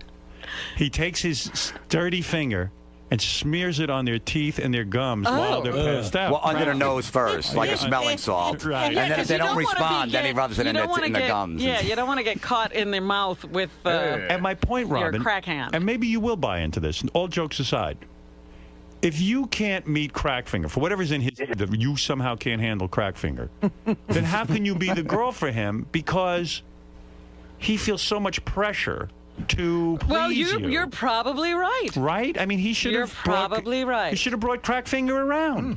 Or not. Well, I'm saying if you were going to be in a relationship. No, I was afraid Rob might take a cat nap and he might get her with crack finger. I'm a 300-pound slob. I don't want crack finger around. He did this really funny thing. They had a card game for the Super Bowl. They were outside playing. He goes, look, if anyone puts their beer on the table because it's going to get wet from the moisture and it's going to mess the cards up, I'm going to piss on them. Okay. And everyone's like, okay, fine. He goes, seriously, I'm going to piss on anybody that does that. After the first hand, he puts his own beer on the table. You put it on. He goes, fine. He takes his dick out and pissed on himself. Sat there and pissed on himself. The man of his word. Yeah, exactly. Is this guy insane? No, I mean, he's married with 2 kids. Is he a big guy? No, he's just a normal looking guy, you know. But but if Robin couldn't meet crack So, I mean, Howard is right. Yeah. You didn't feel comfortable with me in your eventually, life. it's not someone you bring around in the beginning. You know, you wait a little while. I'm sure you have friends like that. You don't want to bring around Beth at first, right? But you need a girl who is going to accept crack finger. Now, I think Robin What could girl have would? I think Robin could have. You didn't give Robin the chance to He accept didn't trust crack me, finger. Howard. Robin might have said, you know, that crack finger is hysterical. I love when he does the smelling salts routine or he pisses his pants. I mean, who knows, Robin? You know what I mean? In other words, He Jim, didn't try. He didn't try. He didn't try. And I'm here to say on Robin's behalf, and I know I speak for her, you can be comfortable showing Robin crack finger. Well, it's a little She can late handle now. it. It's a little late. I don't care to meet crack finger. Are you like The Bachelor? Do you watch the show The Bachelor? I doubt it. You're a real man. But you're not a half woman like me. But on The Bachelor, he got confused. He broke up with one of the women. He chose the other woman to be his wife. And then he changed his mind. And now he went back to the woman. Is there a chance that you are going to try today to win Robin back? Is there any chance that could happen today after seeing... After all the crack finger talk, it's probably not going to happen. So you two are done. Robin says it's over. There's no way I you don't can know. get You know, back in you her can't life. predict the future. Right. You know what I mean? I don't know what happens down the road. I think we got a good friendship now, and we'll see where it goes. Right. You know, you never say never. You thought you were never going to get married again, but it happened. You two genuinely like each other, though, right? Do you like him? Yes. You do Yes. like him. The only thing He's becoming one of my best friends. That's crazy. I know. Maybe And he you'll- still won't introduce me to crack finger. I will now. You're not trying to woo Robin. Why not introduce her to If she crack wants finger? to meet him, that's fine. I just wouldn't shake his hand because I don't know where his fingers have been. I feel Robin should be invited to some sort of gathering where Crackfinger is there, and she should meet Crackfinger and see how she does with it. So an AA meeting? As a man who's been around Robin a long time, she'll surprise you. She's very resilient where you think maybe she would not be up to something. So this is a good thing. No, that was one thing about She Robin. can She can handle herself. hang wherever. That's you know what I right. mean? And maybe I had that preconceived notion that she can't. She can sit in the back of a comedy club, some shitty She comedy club, can. and just chill. Yeah, she I can- was a little nervous about that at first. I'm like, I can't bring her here, this and that, but she was fine. Everyone has an image of Robin that she's some highfalutin, woman. She is willing to slum it, so to speak. You are. You're calling Jim slumming? Look at Jim. Where do you think Jim's going? No, were you got a were you point. ever afraid that Robin would be attracted to Crackfinger and start dating him? He is very handsome. He is a handsome and he's a guy. funny dude. Yeah. Well, I'm glad you two guys are able to be in the room together and laugh and be friends. I'm sure you're very happy about that. It would probably be better if it was more uncomfortable. I sense there's some discomfort, though. I do sense discomfort. Between me and George. Yeah. There is discomfort in the room. How are things going? How are things going professionally? It's going great. I got a show on VH1 Classic. No kidding. Yeah, called That Metal Show. It will start the second season this Saturday night, 11 o'clock. Oh, yeah. No, is that what you're doing with Eddie? Yeah, Eddie Trunk and Don Yeah. Jameson. We It's a co-host good that. show. And what goes on that show? It's like a best sports show, period, but for hard rock and metal music. We sit around and talk. It's really very funny because they talk about heavy metal music, but in a way, it's a sporting event. Oh, I saw one No kidding, episode. I'll watch it. It's great. I saw an episode. They start talking about obscure. No, he was the third bassist of Right. Megadeth. And the crazy audience knows more than they do. It's good. It's a niche audience that watch it. but You've always been into heavy metal. Yeah, I right? like the hard rock and metal. Yeah. Right. You go to what show did you go to recently? You Slipknot. Slipknot. Yeah. I mean that's Yeah, me and hardcore. Richard. Yeah. Do you? They will have arguments on the show about who has the better fan, Rush or the Kiss Army. Yeah. Oh, that's good. Yeah. Now, Robin, is it difficult for you to watch Jim's show? Why would I watch it if it was difficult for me to watch? Doesn't it bring up romantic feelings, to good times? No. I enjoy the show. Do you ever sit there and watch and go, oh my God, he was inside of me? Oh, no, I don't say that to myself. You never say that? You never say that to yourself? No. When you sit here and look at Robin, do you ever go, remember that time in bed and I was inside of you? And I mean, I do that when I watch Howard TV. It is weird to be in the room with someone who is inside of you. But me, I totally forget. Like, see, I do too. You know, when I see people I used to be with, they're like old friends. I don't remember any of that stuff at all. Wow, I guess I wasn't that good. No offense. But the best special, the most special sexual experience you have, you think would like sort of be in the room. Like, can you remember it and say, there's the man who gave me that experience?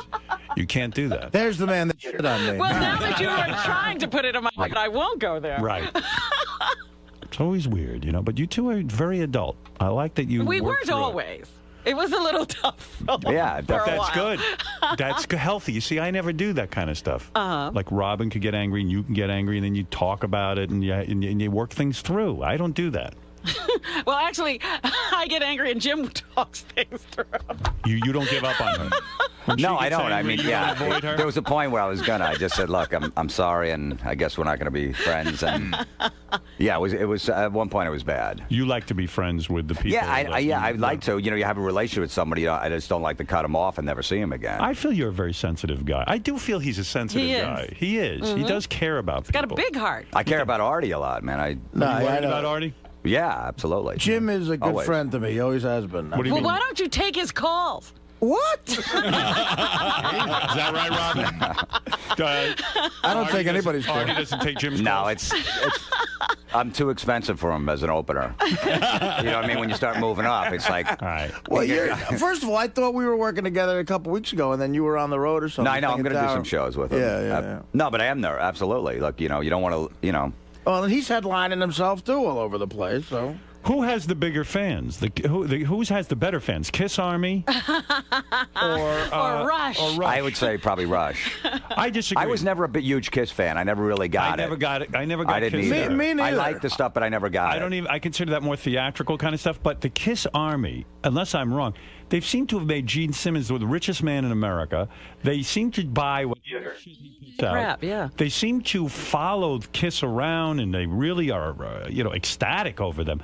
I don't really know too many Rush What do you Army. know about Rush fans? Nothing. Nothing. I mean, I don't even know any Rush But fans. that's why you don't have to be a hardcore fan of metal to like the show, because the arguments are just so entertaining. And then you see these guys Yeah. from, what is it, the 80s? They were big? Yeah. Right. They are still dressing the same way. It's the funny. It looks like Halloween, that show.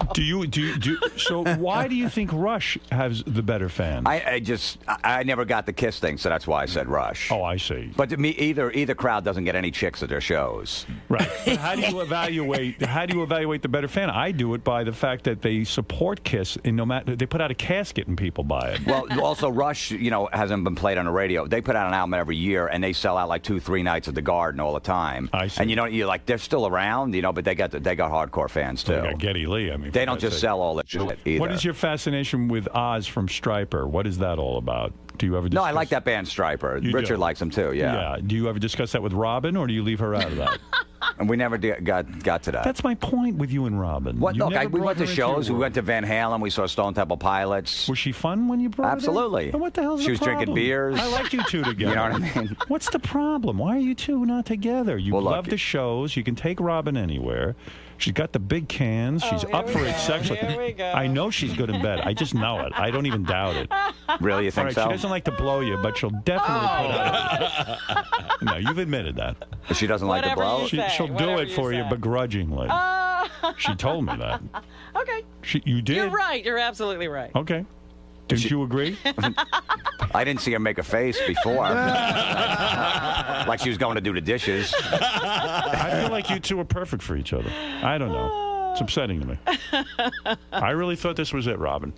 Well, you were wrong. I saw You've wedding been bells. wrong before. You saw wedding bells? I saw her walking down the aisle. You've been wrong before. I saw her walking down the aisle. I'm telling you. I feel bad for Fred too because now he can't do the impression anymore. It really bothers Robin. Yeah, for a while I wanted to kill Fred. This is why I think Robin is still in love with you because she can't even bear to hear Fred. do your No, I voice. like it. I always do. loved it, but for that moment that I was not so happy with him, it was a tough thing. People come to my shows, go, "Oh my God, your act isn't that dirty." I go, "So what do you mean?" He goes, "I hear you on Howard Stern every morning, and you're disgusting. The things you say are awful. I didn't want to come see you. My boyfriend dragged me here." I go, "That's not me." Well, would Crackfinger have been your best man if Robin and you did tie Would he have, Well, I would have hoped that I would meet the best man. He probably, either that or one of my brothers. I'd probably bring Crackfinger in just because it's more interesting. I think Robin really liked your family. I think that was devastating for her because she not only lost you, but she lost your entire family. Oh, my God. Well, she only met him once, but no, I mean, I do have I'm close with my family and stuff, and she did like that part that I was. She did like it. She liked that about you. Yeah, she liked you. I'm telling you. I think... I still like him. You do? It's not a past tense thing. I think the back door is open. If The you wanted back to crawl door? In, if you wanted to crawl in the back door. Which back door? She locked the front door. I don't mean the... I'm talking about literally. Robin is closed off to you. George is confused. But who knows? George heard back door. He's like, "Whoa, who's?" I thought when you were talking about Rush, you were talking about Rush Limbaugh. No. Oh, dear George. George, don't you think the two of them were a good couple? I think so. I think they're lovely. Even now, I mean, I sense warmth, more than warmth. The real We have a great deal of affection for each undertow. other. That's it's not a secret. Roy, I mean, Roy. Roy. I just called him Roy. My friend Roy's in the dresser. Do you think I look gay with this turtleneck on? That's what I want to know. I think you look very good. You look very That means you look gay. That means gay. If he said that. You Well, look very good, Artie yeah. dressed in black yesterday, too. I did, yeah. but not George, here. are you attracted to Jim as a man? Oh, you know, I'm attracted to beautiful people. Is he beautiful? Man or woman. Yes, he's very attractive. Right. Robin, What would you do to him? What would you blow him? Well, Robin doesn't like blowing. I think, Robin, I don't need to tell you. George, I got an extra orifice on my neck open. So. I got to tell you, so Jim put out a new Terrorizing Telemarketers, Volume 5, believe it or not. We play his stuff Good all Lord. the time. In fact, when we started the channels, I think Jim was 90% of the programming because we always played his phony phone calls. But I heard this one. This is a great premise. I'm going to, if I may, I want to play a clip from Please. this.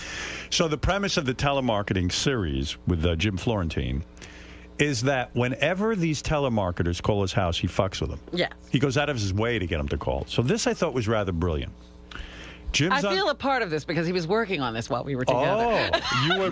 This is how he shows off to you. Yeah, she was in the creative process. I go, I got a good call to her. I said, what was it? Yeah. And another cool element of this, from like a production standpoint, it's not a pain in the ass because if they call you, you don't have to get permission from them, right? Technically, you don't have to, but you know, as long as you beep out name and company, we do. But you know, because everybody could sue for everything. But, all right. So listen to this. Jim gets a call from a telemarketer, and he, in the middle of it, there's a guy from the phone company working on the pole outside who interrupts the phone call and starts to advise Jim during the telemarketer's pitch. It's Don Jamieson, my buddy Don. Oh, is that Don? Yeah, Okay. yeah. Well, this is great. This is really good. Enjoy this one. This is from Terrorizing Telemarketers, Volume 5, Jim Florentine.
Pretty good, huh? Wow. That's a good one.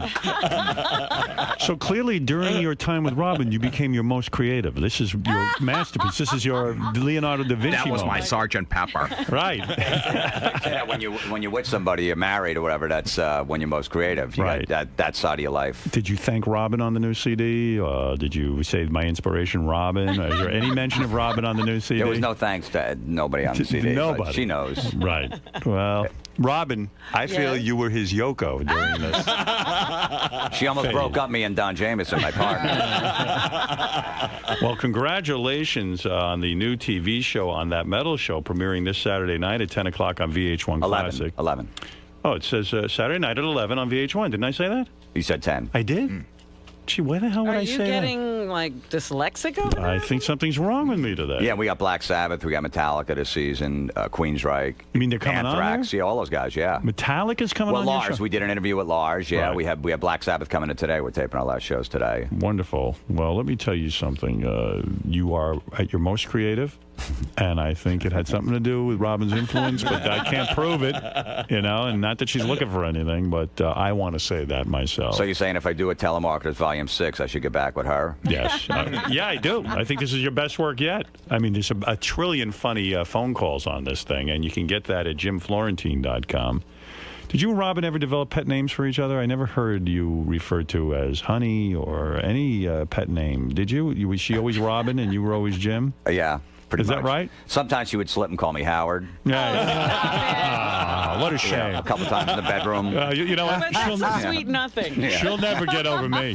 So you really think that she dated me because she likes you and she kind of like, all right, he's a funny guy, and if Yeah, I I can't think have that Howard, It was Robin- a transference thing. I said, oh, another funny guy. I think that's Robin's life is that she's in love with me, and no man compares to me. I mean, you came close.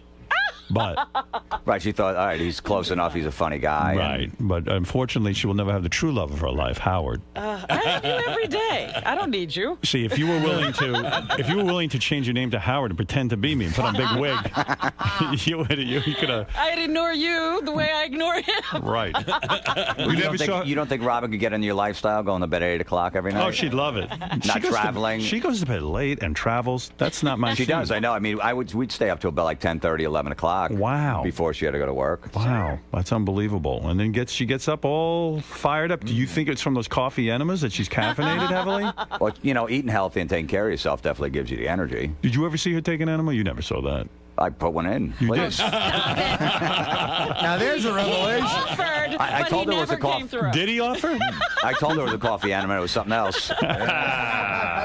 Hey, here's a coffee enema for you, honey. Don't turn around. Well, listen, I guess I'm happy for you guys. You seem like you're over one another and still remaining friends. That's incredibly mature.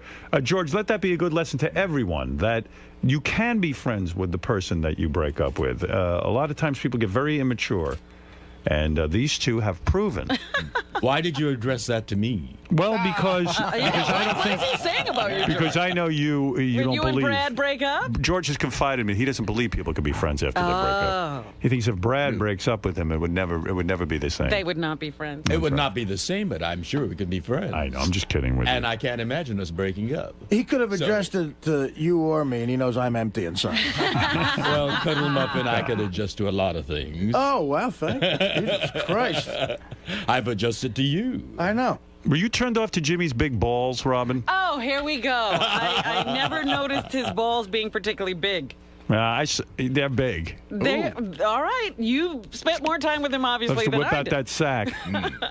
There was a few years it was definitely overblown. It looked like I had elephantitis. Right. But they went down for some reason. Really? Yeah. I saw the elephantitis balls. Yeah, I believe, you at saw the- the last month of I elephantitis. think at the Joyce Kilmer rest stop. Robin's been known to hang around a few men and basically make their balls get smaller. What are you guys doing seeing his balls? He showed it to me at a takes rest pictures. stop. Oh, really? Yeah, that's his thing. You go displaying yourself. Well, yeah, if you got something big, you might as well show it. If I had a big neck, I'd be showing everybody. Why not? He's got big balls. Do you But I like have- that, What's George? big now? George, do you like Are big you ready balls? to display? You're getting a proposition, George. I mean, George, do you yes. like big balls? Well, it depends on who comes with it. Right. Okay. Well, like one was bigger than the other, so it was like that movie Twins, Schwarzenegger and DeVito. Oh, it was off balance. Yeah, the left one was bigger than the right for some reason. It's not aesthetically balanced. Irish John, you're on the air. Jim Florentine here and his new album, Terrorizing Telemarketers, Volume 5. Available now at jimflorentine.com. Go ahead. Good morning, Howard. Hey, Jim, I just wanted to say that metal show was excellent. That Van Halen skit you and Don Jamieson did where you were outside the concert before the show pretending the band was talking to the fans, that was hilarious. What'd you do? We told the fans outside the garden at Van Halen you could see him on a closed-circuit TV. We had a camera. I go talk to him. You ask them any question, they'll answer the question. So we had fake earpieces in. And one guy's like, we just want to say, Eddie, you're a great guitar player, and I like you. He said, Eddie, what that guitar you played on the first album, where is it? I haven't seen it since. I'm like, Eddie said, why'd you bring that up? Someone stole that guitar. Now he's all pissed off. He's like, I'm sorry. I'm like, I go, Eddie just left the room. And now the next, ask Alex something. He goes, Alex, you're a great drummer. He's like, why'd you say that? There's a lot of good drummers out there. He goes, well, I just was saying something. And by the end of the bit, everyone was out of the room. The whole band. He scared the whole band away. I go, look, security wants you to put your ticket up to the camera because they want to see where you're sitting. The guy's like, should I run? And the guy just ran away. He ran away He from ran the away camera. because he scared the whole band away. And Don Jamieson started making out